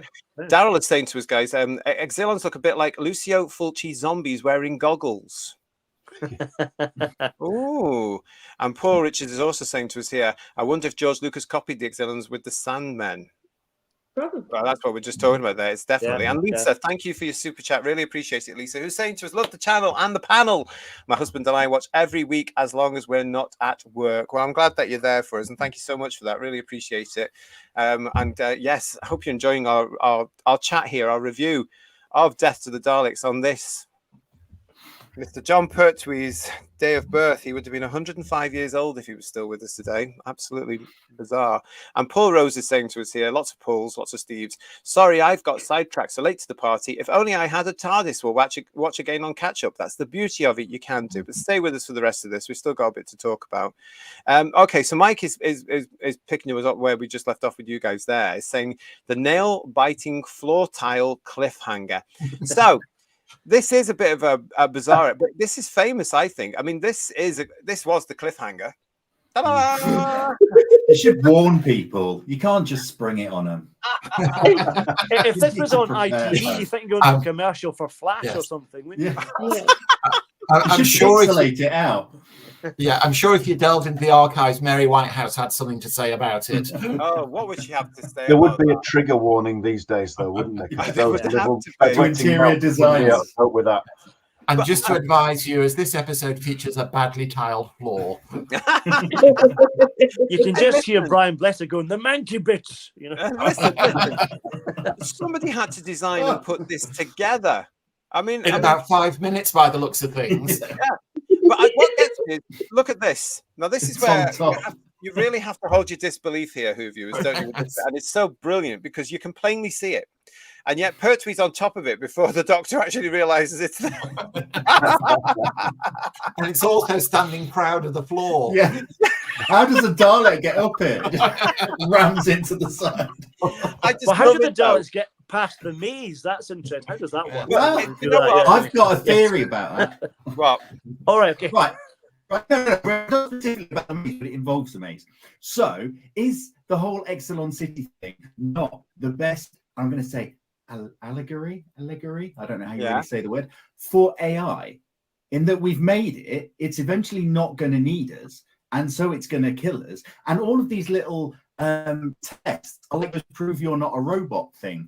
You know, like when you're signing up for something. And then the maze one is the most obvious because you need a finger. And if you don't have a finger, you can't do it. So you can't be, So are you saying the Exilon City is basically a capture code? Yes. Basically, yeah. I'm saying as well, in the 1970s, they've made this really kind of relevant thing for now. And then, like, the people, because he said that, like, loads of people, like, really bought into it or something, and they worship the city. They're like all the social media people, aren't they, on their TikToks and their face spaces and things like that. I mean, the whole thing works so well for 2024. That was it. That was my. I got quite excited when I thought of that. No, it's a really good point, actually. I quite like that. Ever. Never thought of that. So listen, copyright Who's Views, if anybody's watching that and is going to be doing that. Wales, Cardiff especially, no. Keep your hands off that one. Because one other thing about the Exilon City is the Exilons were this super advanced race that regressed back to being savages dressed in sacking. Yeah, sad. So when they got into the Exilon city, why was the husk of the one at the control panel a savage in Hessian sacking? Yeah. Sorry, there's another bit to my... About the clothing, why does Bilal not have a string vest on? Because he's naked. Oh, bless. Oh, well, they're all He's a weirdo. Even the Exilons thought Bilal's naked weirdo. Why stop to hang out with him? What? Right. One last thing, and then I'll shut up forever. Do you know, like, the Peruvian bit about the temples in Peru? Yeah. That's like Ancient Aliens. That's like all over the telly, like all the time as well. So this is the most modern, most relevant 1970s Doctor Who there is. I rest my case. Thank you. Let us know what you think about that in the chat. I always say about this bit, though, and I've said it before, and I'm going to say it again about this particular scene. If you've got a good idea, then flog it to death. Because how many times in Doctor Who history did this come back? I can name twice. I can two at least. Maybe there's more, but I don't know. But well, you can see Turn Sticks next to this for the Five Doctors, didn't he? I was about to say, wasn't it homaged in the Five Doctors? Yeah. Sorry, I meant homage. Sorry, beg your pardon. Yeah. So so again, it sort of became one of those Doctor Who-y type things. The floor of death, which has cropped up over the years in other science fiction shows. How uncanny is that? My favorite bit, though, is having got through it. There's the Doctor and Bilal getting through it there. It's so beautifully innocent. I love it. And yet, it's supposed to be really scary. But my favorite bit is when the Daleks find it and they go through it, as you mentioned, Phil. They go, "Oh bugger! Oh bugger! Oh bugger! Oh bugger!" I love that bit. I just think it's absolutely brilliant. Oh, fabulous. And then they shoot at the floor as well, and a tantrum as well. That's fantastic. Take that floor. And it heals itself, doesn't it? It's brilliant. It's a bit like the corridors in Horns of Nimon, I think, because if you look at that first shot where they're standing and you see the floor at distance, where George said you can see it sitting proud. I don't know if you can get that photo again. You've got that. No, the previous one. Where it's looking down the corridor. That one. Oh, yeah. That's actually quite a really long corridor. Mm-hmm. So, they go down it quite a bit before they get to it. But if you go to the next one, it's not as long now. So where have they walked from? Somebody slammed a wall in there. Unless a door's come down, which could have happened. I don't know. That's the door, isn't it? I think a door came down. I think it's the door, yeah. I mean, it's almost as if that's a mat and there should be a sign there saying, "Please wipe your feet." But it's also, again, it's one of those that it's so Terry Nation. Yeah. I mean, another thing about this sequence is they're halfway into the Exilon city going past all these traps, and the Doctor suddenly remembers, "Oh, I've got the sonic screwdriver. I'll start using that." You know what? I like that. Do you know when we were outside the city and started, do you not think that would have been useful then? I like the fact the sonic screwdriver isn't taken out of the pocket every 20 seconds like in the news. So do I, but all of a sudden it's like, oh, hang on, we're running out. We've only got 10 minutes left of the episode. We need to speed this up. I know. Some things don't change, do they? I absolutely love it. We've got a Peter Penguin's fan saying, if you pass the IQ test, was it easy living from there? I think Phil's got a point about these. I mean, you apply for jobs and stuff now, and you have to go through these IQ tests, which invariably and frustratingly are all American. And from a British point of view, we might not be tallying up with what the AI side of it wants us to say or think or do. And then we've got employers in the United Kingdom going around all the time saying, we can't get staff. Maybe it's because of that, you blooming idiots. Get rid of it all and just do it the old-fashioned British way and bring people in and talk to them. All right, rant over. And there's that psychology test as well. Do you know when you're in a room and there's just intensely flashing lights and a really high-pitched noise? I hate all that because I always tend to come when you go for a job. Yeah. Trial of Time Lord. Captain Have Fun is saying, I've seen AI making amazing trailers. Live shows are the only place for actors in the future. Very few people are going to invest money for a production when a computer can just make it. Yeah. But there's more and more AI in theatres as well. Yeah.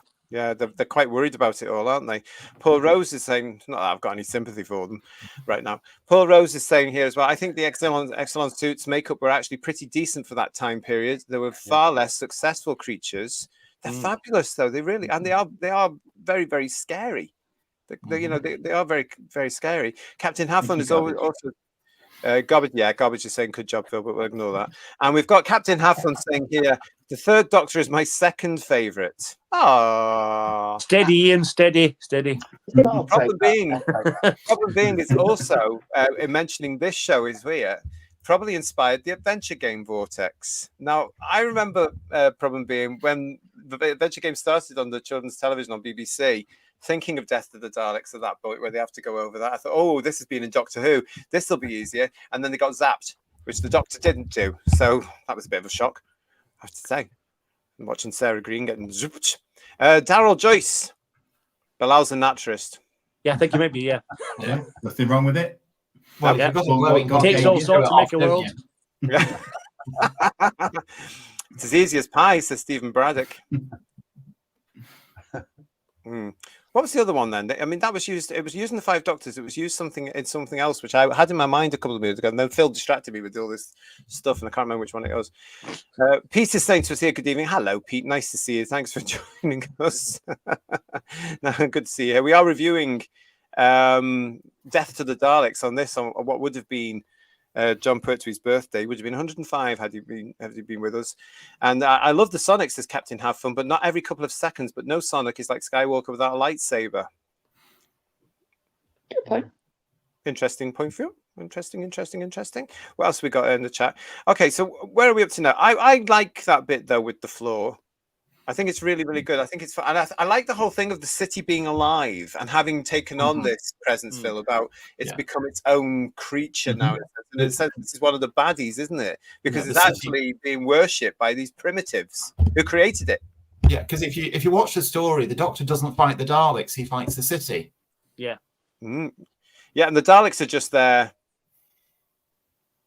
because they're Daleks. Yeah. I mean, the city's a character in itself, isn't it? It's got real presence in the story, hasn't it? Yeah. And again, it's made spooky by those wonderful sound effects. Oh, that beacon sound is really creepy, isn't it? Yeah, it's great, the beacon sound. Yeah. I mean, it's a shame it's not kept all the way through, isn't it? Because it's just sort of echoey and voidy and just brilliant, isn't it? It's very good sound. I do miss sound effects. I have to say, I miss them all. Can we just get on to talk about... Oh, actually, look at this. I've got it. That's what I'm looking for. That. Well done, actually, considering that we know it's a yellow screen. Yeah. Yeah, it's beautiful, isn't it? Yeah, it looks really good. I mean, these people worked hard. They knew what they were doing, didn't they? And you may have seen the footage, actually, everybody, which is just Liz on set in front of a yellow screen. React, acting, a little heart out, doing a fantastic job there. You may have seen this on various DVDs or the Blu-rays or wherever you can get this now. It's fascinating to see how they would do it, but it just looks superb, doesn't it? It looks great there. I don't know if people remember, but the two Ronnies have the title sequence a bit like this with that flashing light in it. I don't remember that. I don't remember that. No, okay. I do, yeah. I don't remember that at all. I mean, let's go through this. Let's talk about the Daleks themselves, because they are supposed to be the big chiefs of this story, aren't they? They are the big villain. It's death to the Daleks, for heaven's sake. What do you make of the Daleks in this one, guys? What can I say? I've not said already. Well, you really like them as well. I love them. They're my favourites. I'll have to say they look great. Really good. I don't mind silver and black Daleks. They do look pretty cool, and they go from the story before where they were probably at their darkest library, because I think Planet was marginally darker than they were in Genesis, and Planet is my favourite library for a Dalek, and I tend not to like them too bright, but silver and black does work really well, and they do look so fantastic. And I wish they'd been able to do the machine guns a little bit better, so they were actually like machine guns. I think that would have been fantastic. The noise would have probably killed the actors inside, but worth it. They'd have looked great, I think. But these Daleks do look special. I assume it was a throwback to the 1960s color scheme, and then they used black rather than the baby blue to give them more definition on a color screen. I have to admit that I don't dislike them at all. They're not my favourites. Like Ian, I like the gunmetal grey ones because to me they just look like killing machines in those colours. Yeah. But I think they work really well in the location footage. I think they really pop and stand out against the bleakness of the landscape that they're in. That's a good point, though, isn't it? Because when you look at that photo there, yeah, they do. They stand out. You can see them. And like I said, they move on these dolly tracks, which really makes them move and glide round the sand really, really well, which is a lovely touch. Yeah. Even though occasionally you can see them in shot, but that's fine. I can forgive that. The one thing that I find surprising about this is Terry Nation wrote them in this one to be so easily defeatable. Do you think he was coming up with less and less of ideas? Because the stories, I mean, we know what comes after this one. And that's the one where he's famously told, you've given us this too many times now, do it again, go back and look at the origin. So he has to recreate it all, and that's for the better. But do you think at this point he's starting to run out of ideas? Because they are very formulaic. I think like when the Root dispatches them, I think that's cool. But yeah. And I like the fact that they've solved the problem of not having energy, so they go and they make a projectile weapon. I think that's really cool, and I think that's quite Dalek-y. It really is the one that has the hissy fit that spoils the Daleks a bit for me in this, because it doesn't. Identifying as a millennial. Yeah, it's again a perfect story. Yeah. It shows how ahead of its time the story actually is. Yeah. But yeah, it's just that bit that like they've been quite hard in it so far. I mean, we don't know how powerful those roots are, so it dispatching them quite easily, I think, is cool. Yeah. But yeah, the fact that it's let a prisoner go, and so it we haven't seen that before. I could understand if another Dalek came and said, "You've let the prisoners go," and then killed it. That would be fine. The fact, let the planet of the Daleks. Yeah. So yeah, I think otherwise, I think they come across quite solid. The machine guns sound a bit Wild West a bit as well, with the ricochet. Well, they are. Yes, with the ricochet. Like cowboys a bit. Yeah, you know what I mean? Yeah, but I think that's deliberate because the kids in the audience would know then what they were. Yeah. The fact that they've when gone they say weaponry beam. moderately efficient, that's superb. Yes. That line. Yeah. But it also helps the youngsters in the audience to know that the Daleks have gone from a laser beam, as we used to call them back in the day, to a gun, a proper sort of gun, like a machine gun. So that surprised me. I thought that was a budget thing, or just because it moved into color. Because that surprised me. Chronologically, that's the first time I've seen it like before, not in Hartnell, but before Genesis, if that makes sense. So I thought that might have just been a budget thing, or they were doing something different. I didn't like when you first met the Daleks and there was like that kind of squidgy noise in the cliffhanger. Yeah. That was. It's a bit like that noise when you try and get tomato ketchup out of a bottle.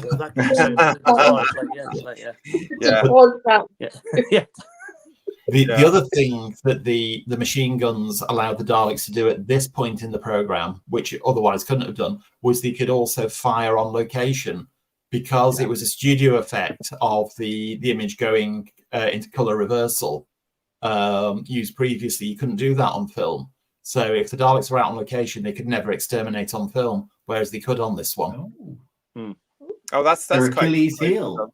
Yeah. If we just go outside. No, I'm on 16 mil. You can't exterminate me. That's how to follow the Daleks. That's hello to everybody that's in the chat. Nice to see you all. Thanks for commenting. Hello to John Cartwright that's joined us as well. Nice to see. And Sadeko24 is saying they can't compete with the Roots, the Daleks, that is. And Dividing Dragon, hiya mate. Silver and black is a good contrast. Stephen was also saying that he was so happy when Eaglemoss released the Silver and Black Death Mega Dalek because that's his favorite model color scheme. What else we got?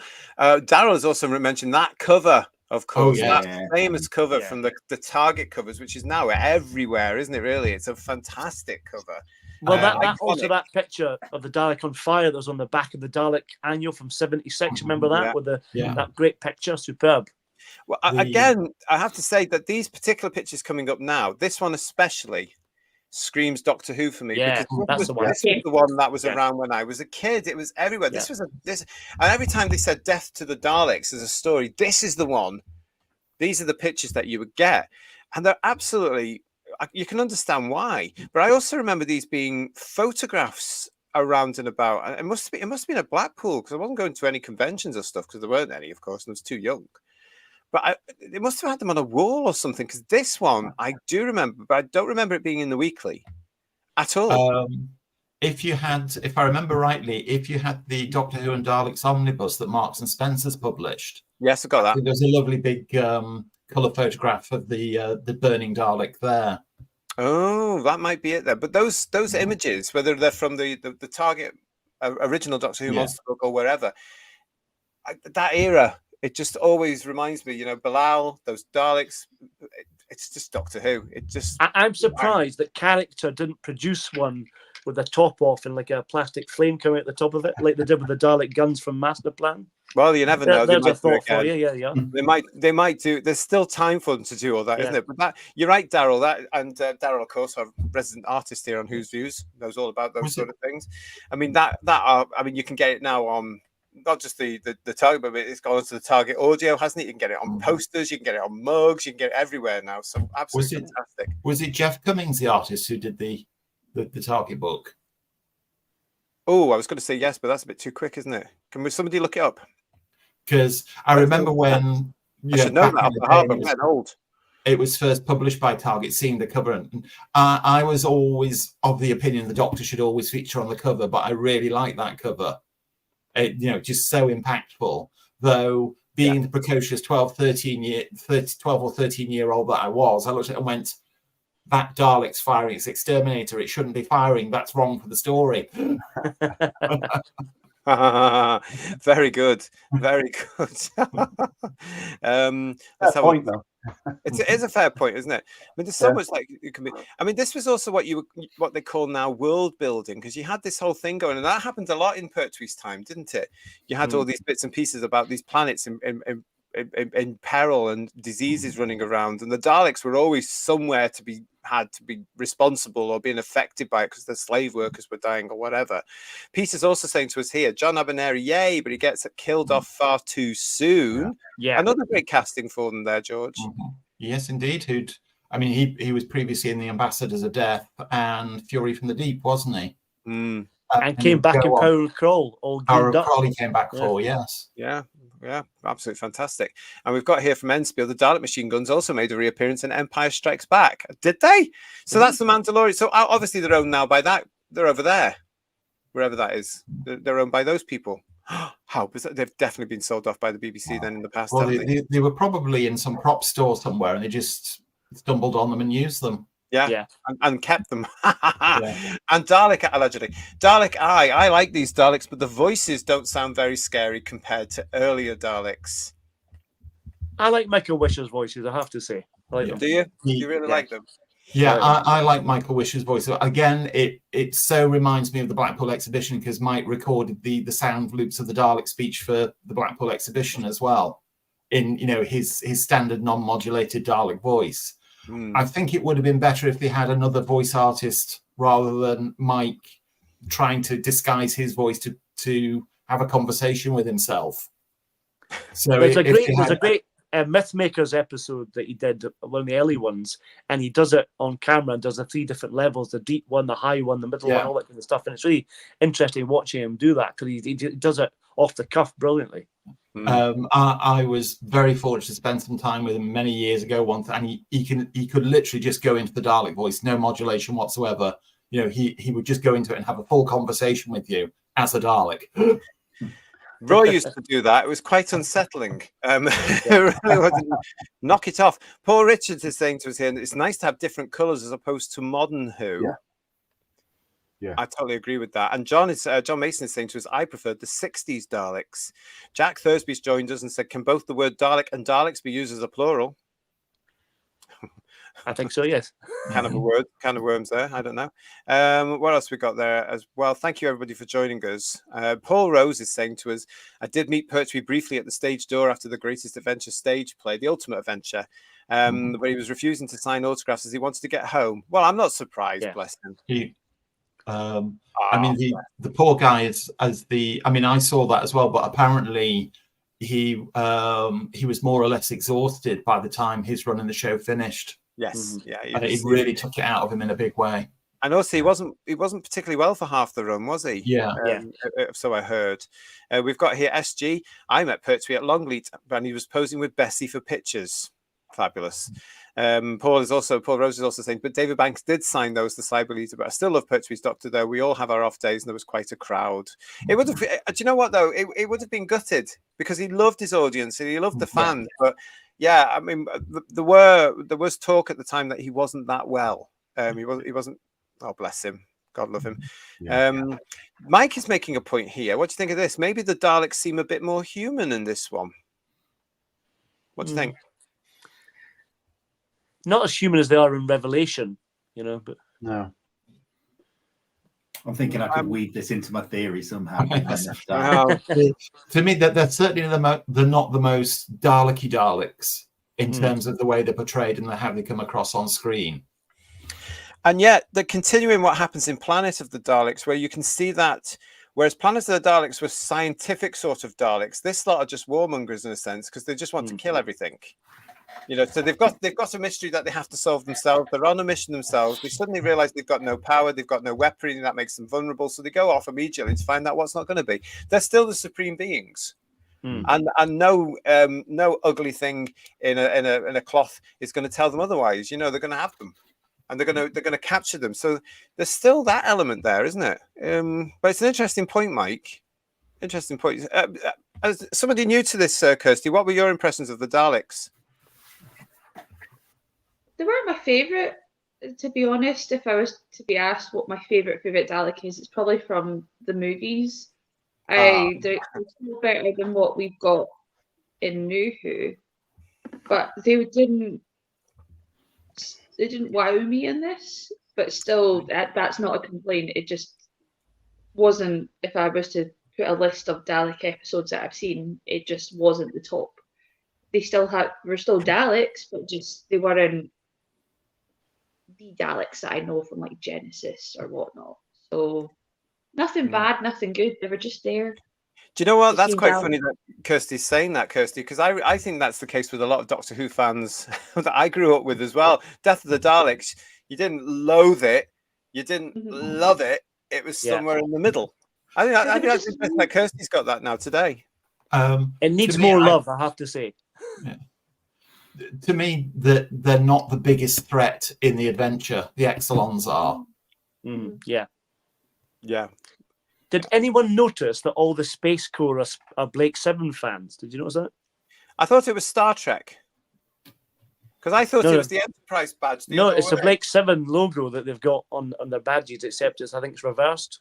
I think they're both the same thing. But you're right, actually. I just always see the Enterprise on their space jumpsuits. Yeah. Well, Michael Bryant directed some of the Blake 7 as well, didn't he? So maybe he was there at the start and helped with the designs of stuff and just nicked it from Death to the Daleks. But just like the Vogans are fans of Rassilon, Yeah, they are huge fans. They've got the record bags and everything from the 90s. Yeah. They've been collecting them forever.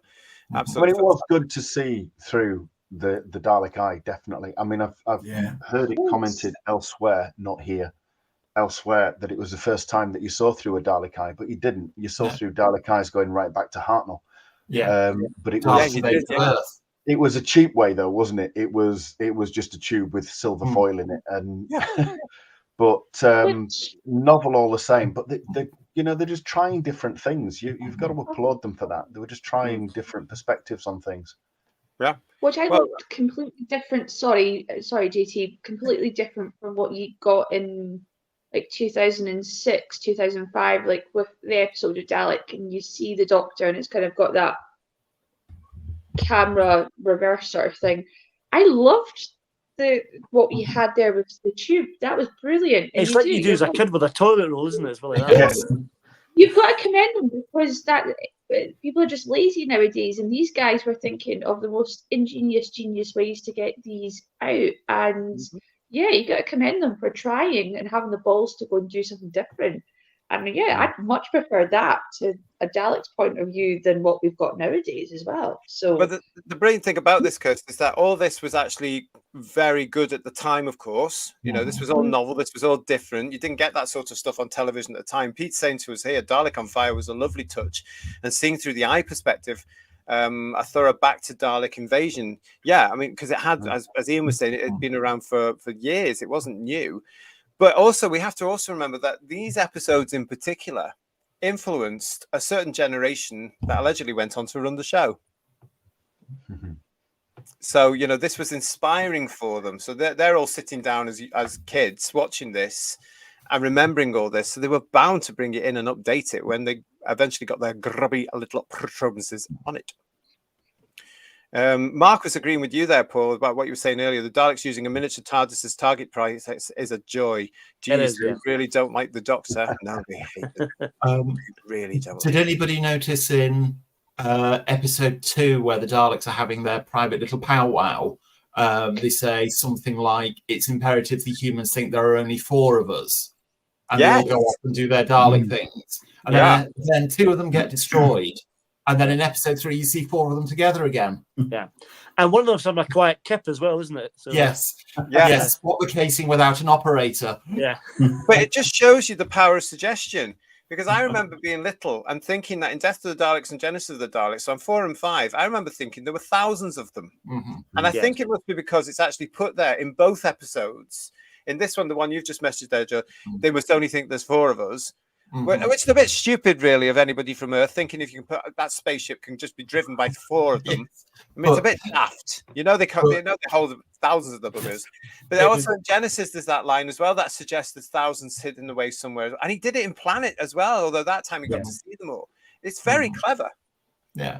It's just, they said, you know, that it's imperative to think there's only 4 of us. The humans see 2 of them get destroyed. And then after that, you see 4 of them together. Nobody went... Hang on. Hold on a minute. He's better now. It's over again, isn't it? It's back to them being cunning, though, isn't it? Because that's what they were trying to pull in Power of the Daleks at the start of Troughton, wasn't it? Don't have more than 2 or 3 seen at any one time, so we don't let them know there's more of us and that we're army building. In Planet of the Daleks were kind of blagging it a bit because the thousands of Daleks were just toys, weren't they? They weren't real Daleks, were they? So, they nipped down to the local shop because those were the days we could get them everywhere. Daleks sponsored by Louis Marks. That's it, Yeah, I like this one from Austin. AI make me a 2-hour movie backdoor pilot about Bilal.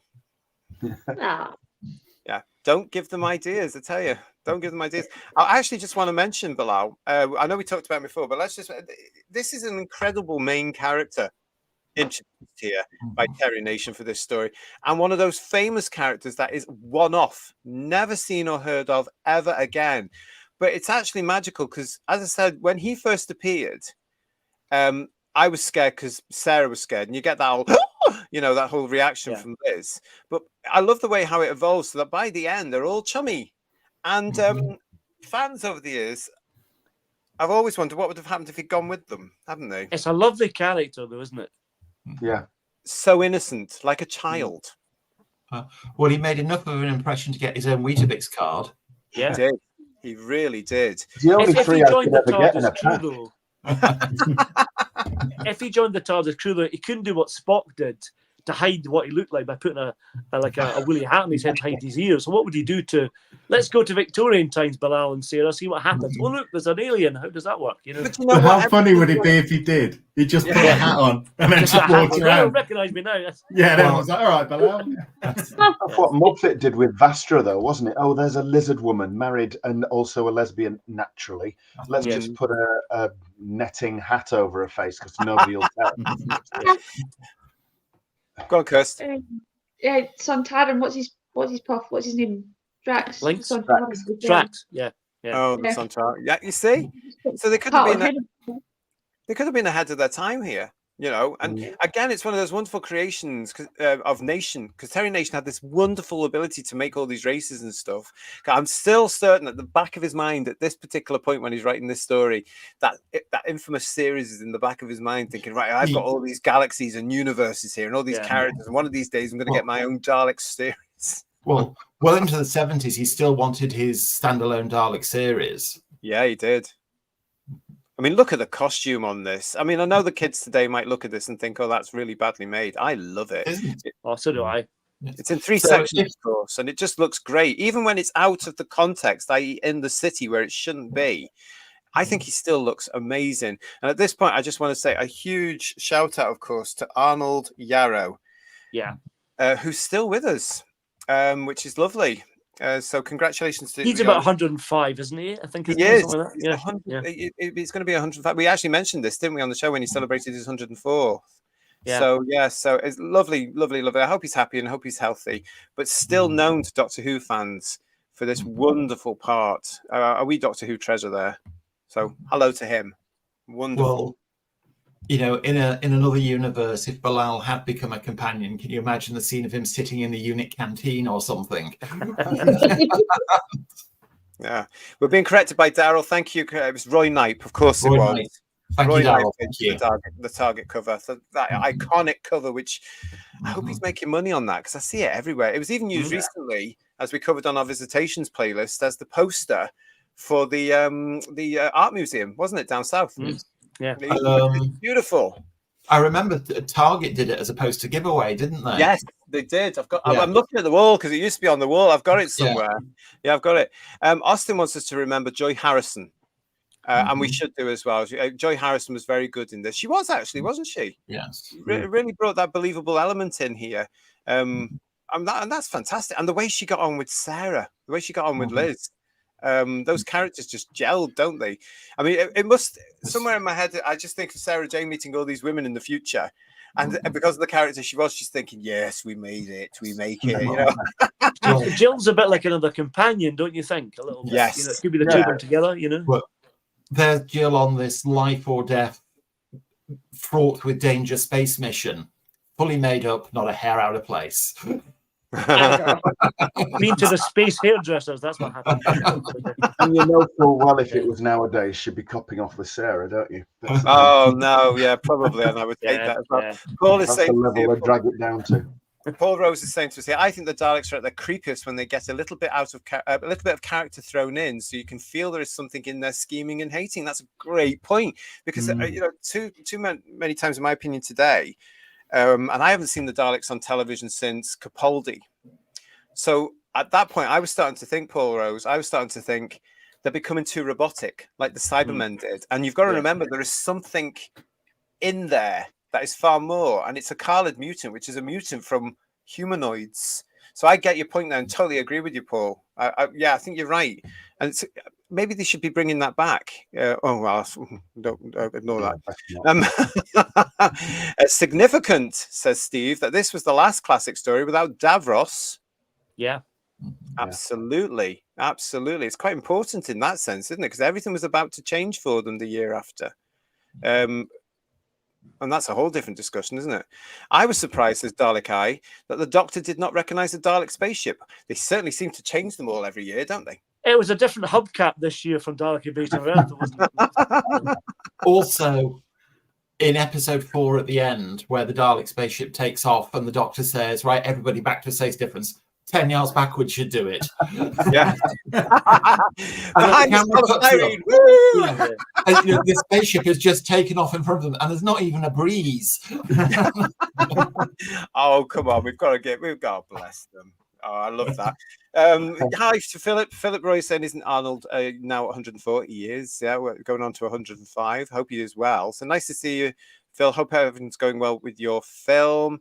Stephen Braddock is always saying to us, look, I don't know about Bilal. Imagine if Alpha Centauri went with the Doctor. I'd rather not, quite frankly. That would be very, very good for... Should bring Alpha Centauri back now for the new series, because she would fit in perfectly. You know? They did that, didn't they, with Capaldi? I remember thinking, oh, God, they're going to go there. They're going to go there. Oh, they went there. Anyway, that's a different story completely. Bless him. Amazing age, lovely performance all those years ago. Bilal is a lovely performance, isn't it? There is something... I mean, I remember that because Sarah warmed to him, I relaxed with him as well, and he became a friend. And the impact that character and the performance and the costume had stayed with me to this very day. Because every time I watch Death to the Daleks now, I get that feeling of my 4-year-old self just going, oh, you know, there's something about it. It's just so magical. That's what Doctor Who used to do. You know, wonderful. I forgot that there was other Bilal type characters. Is it Gotal or something? I looked at the credits before we came on, and it was mentioned another character. There's 3 of them that come on at one point, I think. Yeah. What else we got here from everybody in the chat? Can't remember the actor's name, says Peace. He stays on the Dalek ship on takeoff. He also played the worker, drill specialist in Quatermass Pit. He got taken over and ended up at the church. Duncan Lamont, yeah. Duncan Lamont, yeah. There you go. It was a big name. There we go. And Bilal had a mate called Gotal, named in the credits but not on screen. Gotal. Oh, that's nice, isn't it? That's lovely. I like that. They were the other one was called Halal, I think. That was the other one called.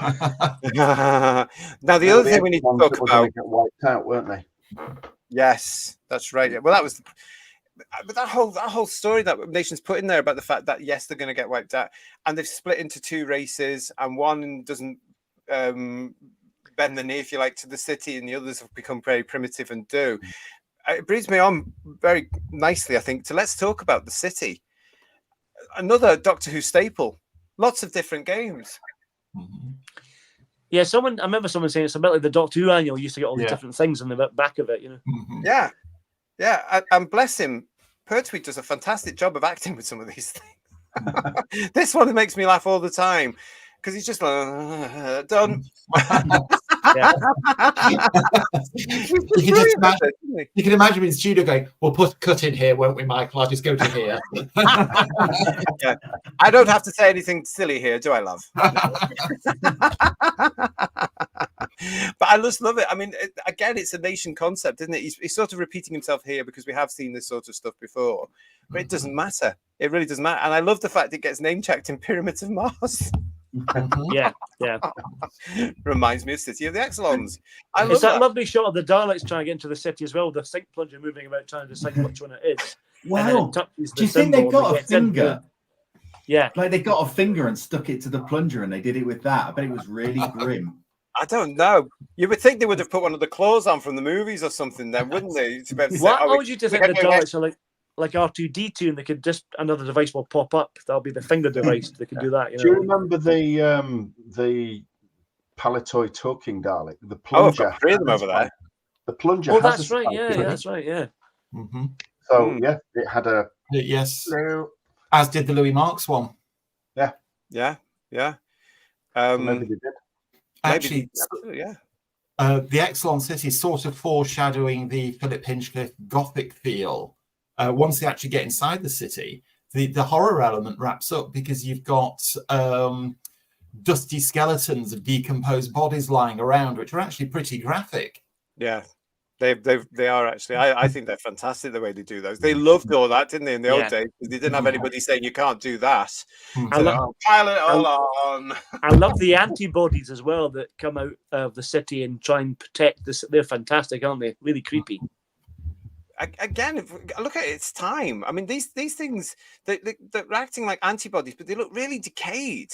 Well, what a genius idea! And how brilliant of Terry Nation to say a city can have antibodies. Brilliant. Great idea. Yeah, it really is. I mean, just looking at those there, a bit Curtis Fenricky, but they look fantastic, don't they? They look absolutely wonderful. I mean, this is just, I don't know, this. It's not one of the greatest Jon Pertwee stories, is it? But it's a good Doctor Who Jon Pertwee story. I think it's solid, and it gives you all the things that you want from a 70s Who story. It's that comforting. It's like the rice pudding. I'd say it's a romp, wouldn't you? Yeah. I think if somebody would say, can you recommend me a typical or representative Doctor Who story? Death of the Daleks is one of the first ones that would spring to mind for me. Is it really? Yeah. Oh, that's as you said, JT, not a classic, by no means the worst.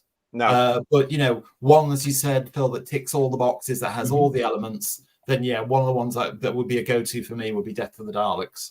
That's probably one of the reasons why Barry Letts and Terence Dix said change it on the next script, because maybe it was one, because it does. And by now, we know, and Terry Nation knows by now, this is Doctor Who. This is what the Daleks do. This is Doctor Who fighting the Daleks. It does this.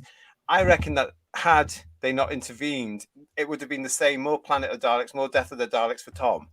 you know. Yeah. But it's sort of, even Destiny sort of benefits from the fact now it's not the same as Death of the This is the end of that sort of formulaic thing, I think, for the Daleks. Well, as I said earlier, apparently the first draft of the Death of the Daleks script that Terry Nation submitted, basically he Tipexed out planet and overtyped it with death. I love that. I love that story. That's fantastic. SG is saying to us, look, I loved the antibodies. Peter's saying it's a great idea and scary. I remember as a kid watching it. And Steve Henley is saying it's top 5 Pertwee for me. Philip is saying, are those antibodies sporting an Ogron costume? It looks a bit like that, yeah. Could be elements from it. Where is it? I've lost it. Hang on, let's have a look at it. Where was it? Antibodies, where are you? I've lost them. There. Oh, I see what you mean. Yeah. They could be elements reused. Yeah, just sprayed silver in that good old-fashioned BBC way. I think you're right. I love the bit when the antibody grabs Pertwee by the shoulders, then kicks the chair out the way. That's a lovely moment. Yeah, it really is. Let's just say thank you very much, Mark, for your super chat. Mark Milford, thank you so much for that. The plague affecting humans and Daleks, is it the agent created by Mavellan's in Destiny of the Daleks, and in Genesis, the Doctor mentions a virus attacking the Daleks? Was Nation building a story arc? Nation was always doing that, I reckon. When you look at the stories now that he did, there was continuity amongst some of them. And I think it was purely, Mark, my personal opinion, because he always wanted that spin-off story, because he had his world, he had his universe. It's still there today. Not that I'm making an appeal to anybody. I think that with Daleks and plague stories, I mean, it was in this story, I get the impression that the Daleks are behind the plague that's affecting everybody, because they say they're going to take off and launch a plague missile. But it also carries on from Planet of the Daleks, where a plague which was going to be released to kill all the life on Spiridon was a key part of 2 or 3 of the episodes. And I think it's a definite Dalek/Nation trope. But I do think the Daleks were behind the plague in this one rather than being affected by it. I know what you're saying about that. Yeah. I mean, that was always my interpretation of it. Yeah. I agree with that completely, guys. I think that's the impression I got over the years, especially as well. You know, and then when it comes, I don't know. It was just like it was as though they used this to try and enslave half the galaxy, and they thought, "Oh, we got that bit wrong, didn't we?" Well, as Jon Pertwee says, he says the Daleks aren't medical missionaries. I think he says at one point, which is a great line. Yeah, absolutely. I hope you're enjoying all this with our reminiscing, all these, memories of Death of the Daleks and our review of Death of the Daleks. I'm going to be asking you very, very shortly for scores on the TARDIS doors. What will you give this wonderful story out of 10? So get ready to put all that in the comments for me. Let's see what else we've got here as well. Thank you very much for all these comments. Keep them coming. This one from Stephen. Hello and welcome, Stephen Allen. Hi all. My dad was a Who fan, but never really a Pertwee fan. I still remember him saying, Joe, they are in kids' magazines when he describes the Maze Challenge as a challenge of skill and logic. And Steve, thank you, Stephen. Nice to see you. And Stephen Braddock is saying, I love the city. It was a character in the story as much as anyone else. And it was very much alive. And it was so sad when it died. Were you sad when it died? I thought, yes, he's got it. It's got it. That's the end of it. They're free now. What did the Exilons do after that? Probably nothing. Actually, probably got into more trouble. But Bilal was president after that, wasn't he? I think. Yeah. Okay. I like to think he had a lovely, lovely, happy life. Probably still around. When the city's going and having its fit at the end, and they're making their way out, and the Daleks are leaving, and they're trying to get away from the antibodies, and the door's coming up and down, up and down, up and down. The Dalek goes to go through it, and it comes down and smacks it on the eye. Steve Allen is also saying to us here, Death of the Daleks is definitely an underestimated classic. I'm going to put in there. I think that's what you mean there. And Jack is saying to us here, I look forward to the day of the Daleks, to the day the Daleks will be given a new story that makes them scary again. Don't think it's going to happen anytime soon, personally, mate. But that's a shame. I don't know. They just haven't been able to get to grips with the Daleks, in my opinion. Well, there's always the back catalogue to enjoy. Oh, absolutely. We've got that. That's where you've got to go. You've got to go back to it. Genesis, definitely. they're not in it, and yet the presence is so scary. It's incredible. And terrible Tin Pots, naughty Daleks. Marjorie is saying to us here, the third Doctor Who stories were ahead of its time without realizing it, but still a proper Doctor Who program. Yeah, absolutely. Oh, and this one, Dalek Eye. Did Terry Nation intend the Daleks to fly? Yes. Yeah, absolutely. In the original comics, he signed off all the things about them having the hoverbouts. That was in the 60s comics, and he did. Yeah, they were always meant to fly in some way or form. Well, they did it in the chase, guys. Come on, just look at the chase. You'll see it in that. So it's fine. But he did say in an interview that he was disappointed that the budget was never there to realize them properly, to have them flying and all that sort of stuff, which is what he always wanted for them. Yeah, absolutely. Oh, wow. Yeah, I think it's that time now, isn't it? Because what we're going to do now, as if you are a regular viewer here on the Who's Views Reviews, then you will know that what I do now is I'm going to ask the Whotastic panel for their marks out of 10 for scores on the TARDIS doors. I'm going to ask you for your marks out of 10 and scores on the TARDIS doors. Start popping them into the chat now while we run the titles.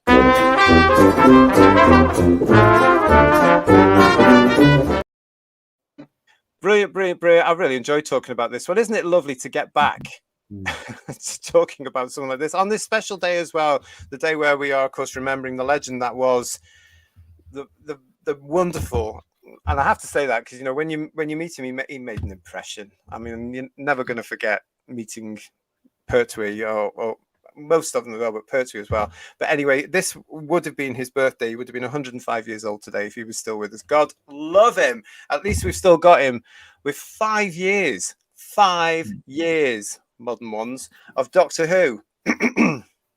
That's all I'm saying on that one. Lisa was saying to us here, can you believe I love the disco robots from Destiny of the Daleks? I love the Pepper Pots. Yeah, I can believe that. Yeah, of course I can. I feel like, yes, of course, all the Dalek stories are good.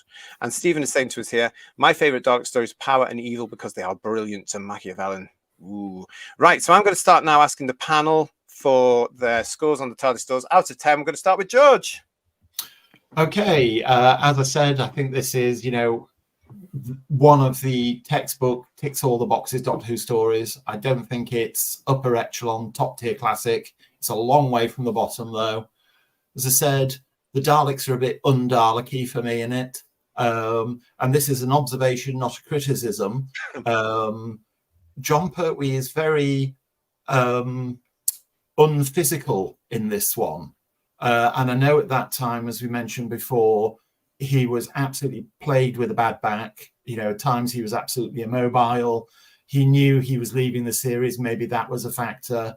But I think if he was physically firing all cylinders, we would have had shots of him throwing Exilons over his shoulder and all that sort of thing, which just don't happen. If you notice, he is very static. He's not very dynamic in it. The camera cuts away from him a lot. And I think that's because he was more or less immobile while a lot of it was being recorded.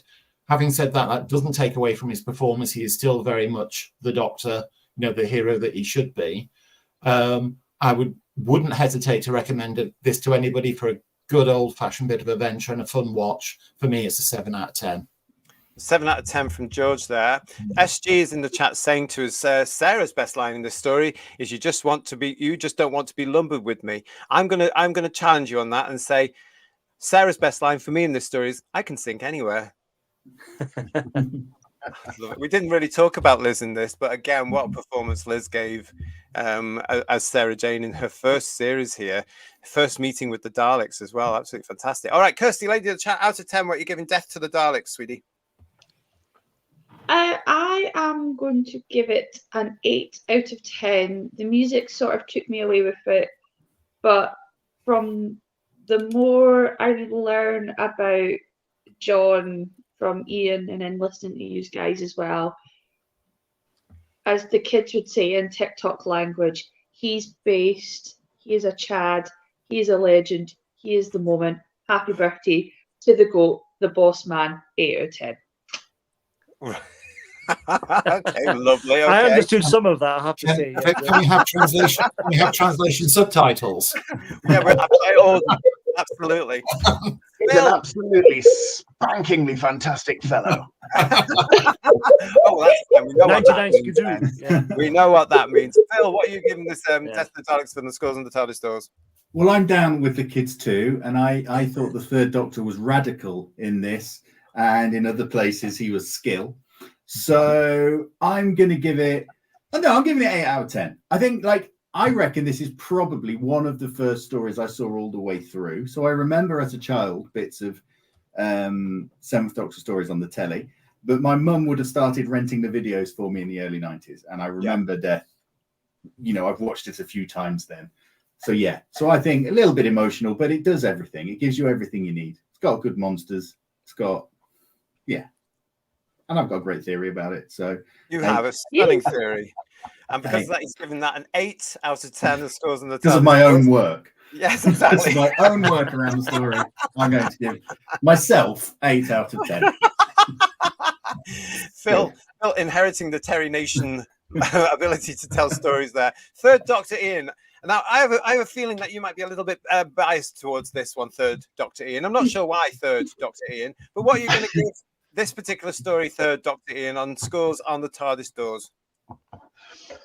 Well, I want to say first, I don't know, Phil, I mean, you're trying to impose yourself on Classic Who and try and take it as if it's yours. I mean, you'd do well working in Cardiff, wouldn't you, really? As obviously trying to claim credit all the time. I do not think there is a bad Pertwee. I may be biased, I don't care. And I love this story. It's the second full Dalek story that I ever remember.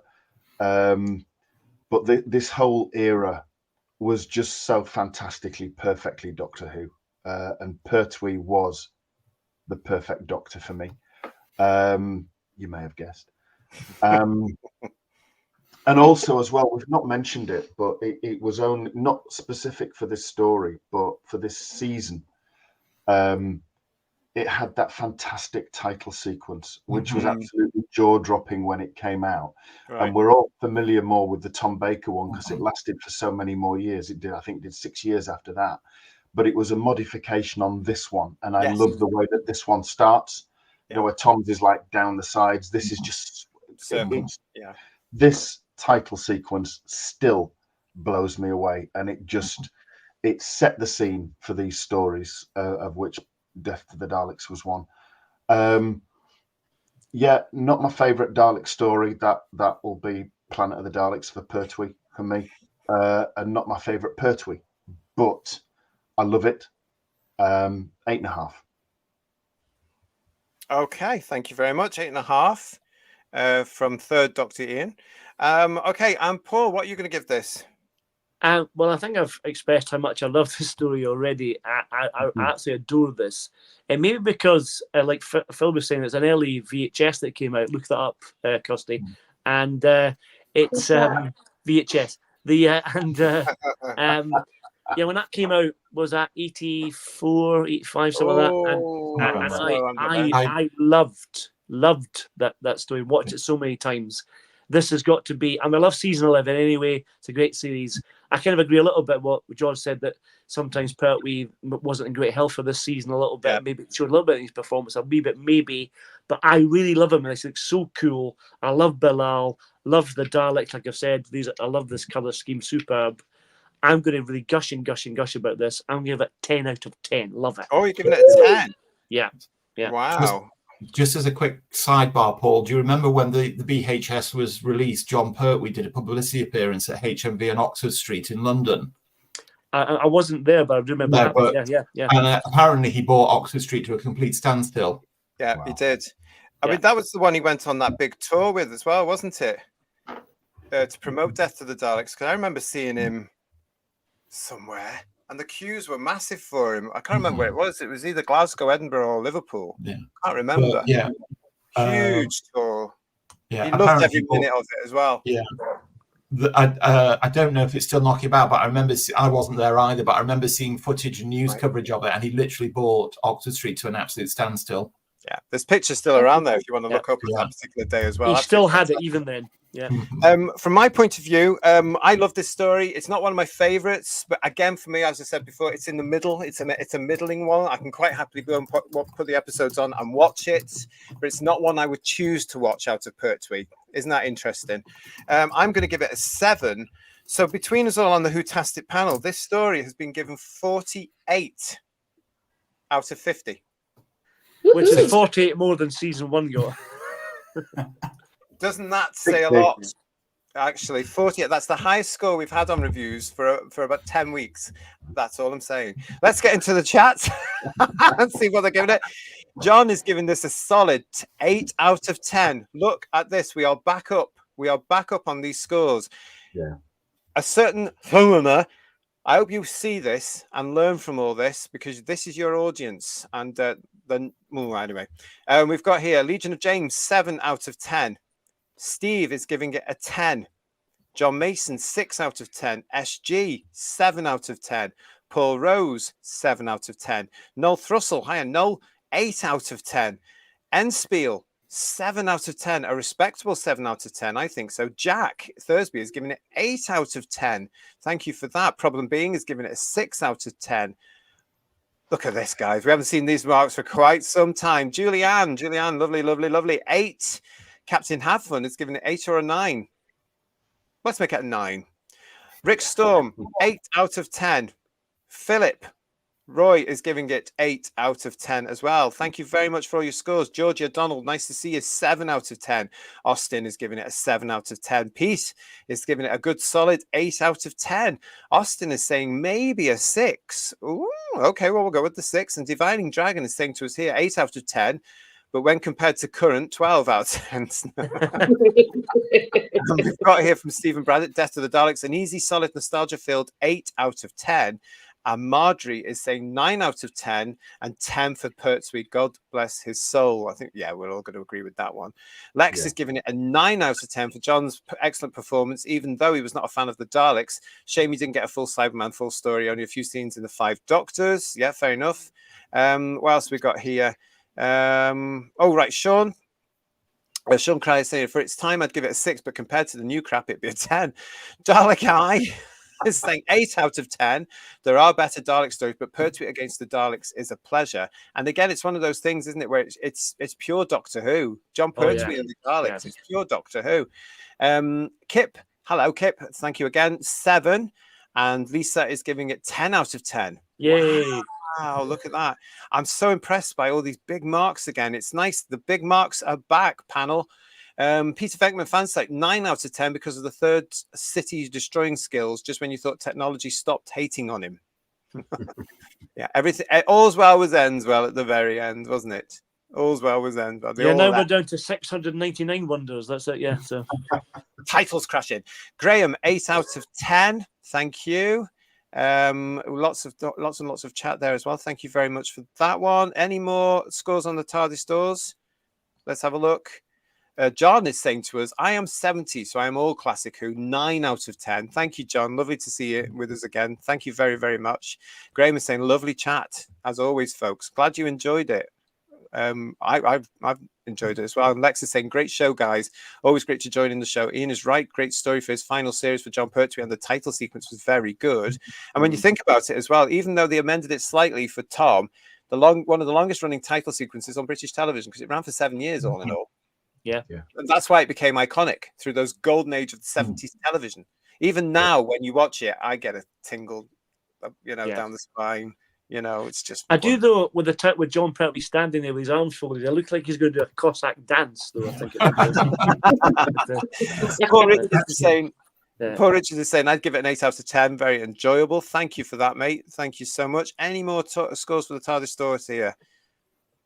Yes, Mark Milford. Again, thank you for your super chat. 8 out of 10. An exhilarating space adventure filled with aliens and monsters. The Doctor displays clever problem-solving skills while saving civilizations.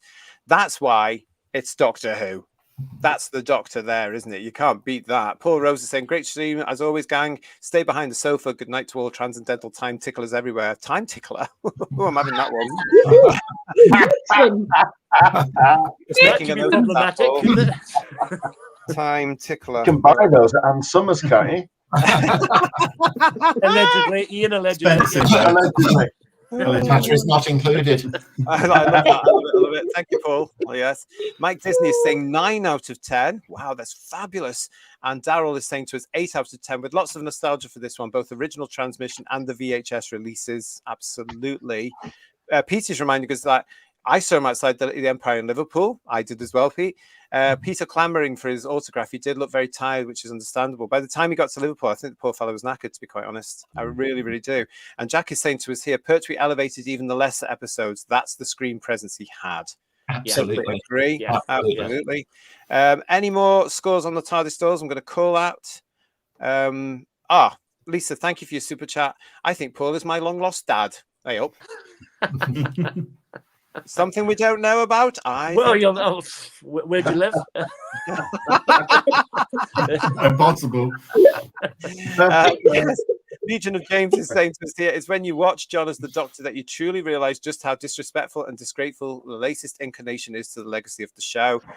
You know what? Jon Pertwee has more screen presence in an episode of the radio-based Navy Lark than Gatwa has on television, and he's not even on screen. You know, he'd wipe the floor with him. It would be a no contest. Ian, I still picture a Jon Pertwee who's got more charisma than Gatwa, allegedly. So. Yeah, absolutely. We've got. Thank you very much, everybody, for joining us on our chat tonight. It is so lovely to be back talking about Doctor Who, isn't it? And especially on this particular day, as I keep saying, today, the 7th of July. Yeah, the legend that is Pertwee would have been 105 if he was still with us. So thank you very much. A huge thank you to Katie Manning for popping in earlier on as well with that lovely video there. Really appreciate that, Katie. And much love to you. Hope you are well. Yes, we just have to watch out for floors like this. So if you're going shopping for anything, if you see a floor like this down, make sure that you take run away immediately. Yeah. No, you've got to take a note out of Phil's caption there and play Venusian hopscotch, everybody. Of course, That's what you've got to do. It's absolutely essential. Any flooring, to be fair, it's just a pretty good rule to live by. Just Venusian hopscotch it, any doubt. If you're in carpet, be very, very careful. Other carpet places are available. Yeah, I know. Just be very, very careful when you're going out looking for vinyl flooring. I say, you know. And look, thank you for John. Thanks for an enjoyable evening. Thank you very much for joining us. And the Forbidden Man, bless the old actors who gave us something to look forward to for 24 to 26 weeks a year. Yeah, that's all I'm saying. That's all I'm saying. Lisa is also saying to us, look, we're going to eventually have that designed for our kitchen. And Lexi's agreeing, saying it looks like a 1980s kitchen floor. Where did you live? Oh, yes. But listen, but that's it. Thank you so much for joining us for this. Don't forget, if you haven't subscribed to the channel, please subscribe to the channel. Please give us a thumbs up on the video as well. If you have subscribed to the channel, please make sure to see that you are still subscribed. And ring that bell to let you know when we're going to go live again, because we'll be back with you very shortly here on Who's Views with one of our shows. I can tell you, keep an eye out for everything that's coming forward. You can find us on Instagram. You can find us on Facebook. That's about it for the social media. And of course, on our show page here, we'll be telling you what we're doing next. To the Whotastic panel, to George, to Kirsty, to Phil, to Third Doctor Ian, and to Paul, thank you so much for joining me. What a pleasure it was to talk about this. I hope you've enjoyed it. Absolute pleasure. Thank you for some lovely therapy. I feel much better now. I have to say. Isn't that great? Yeah. An absolute blast. It has, hasn't it? And I want to say thank you so much for everybody in the chat there. I can see you all saying good night to us, but I want to leave by just reminding us why we were here as well. This man, the Third Doctor, much missed by all of us. Oh my goodness, what a legend he was. But you know what, everybody? He's still with us. He lives on. He lives on with us, doesn't he? And also, like Katie said. I mean, that photo, isn't that the perfect Pertwee bouffant? Oh, definitely, yes. Oh, absolutely. Absolutely. But on that note, everybody, we're going to say goodnight to you, and we're going to be sending all our love, wherever he is, in time and space, to Jon Pertwee. Until next time here on the channel, good night, everybody. Bye-bye. Good night, everyone.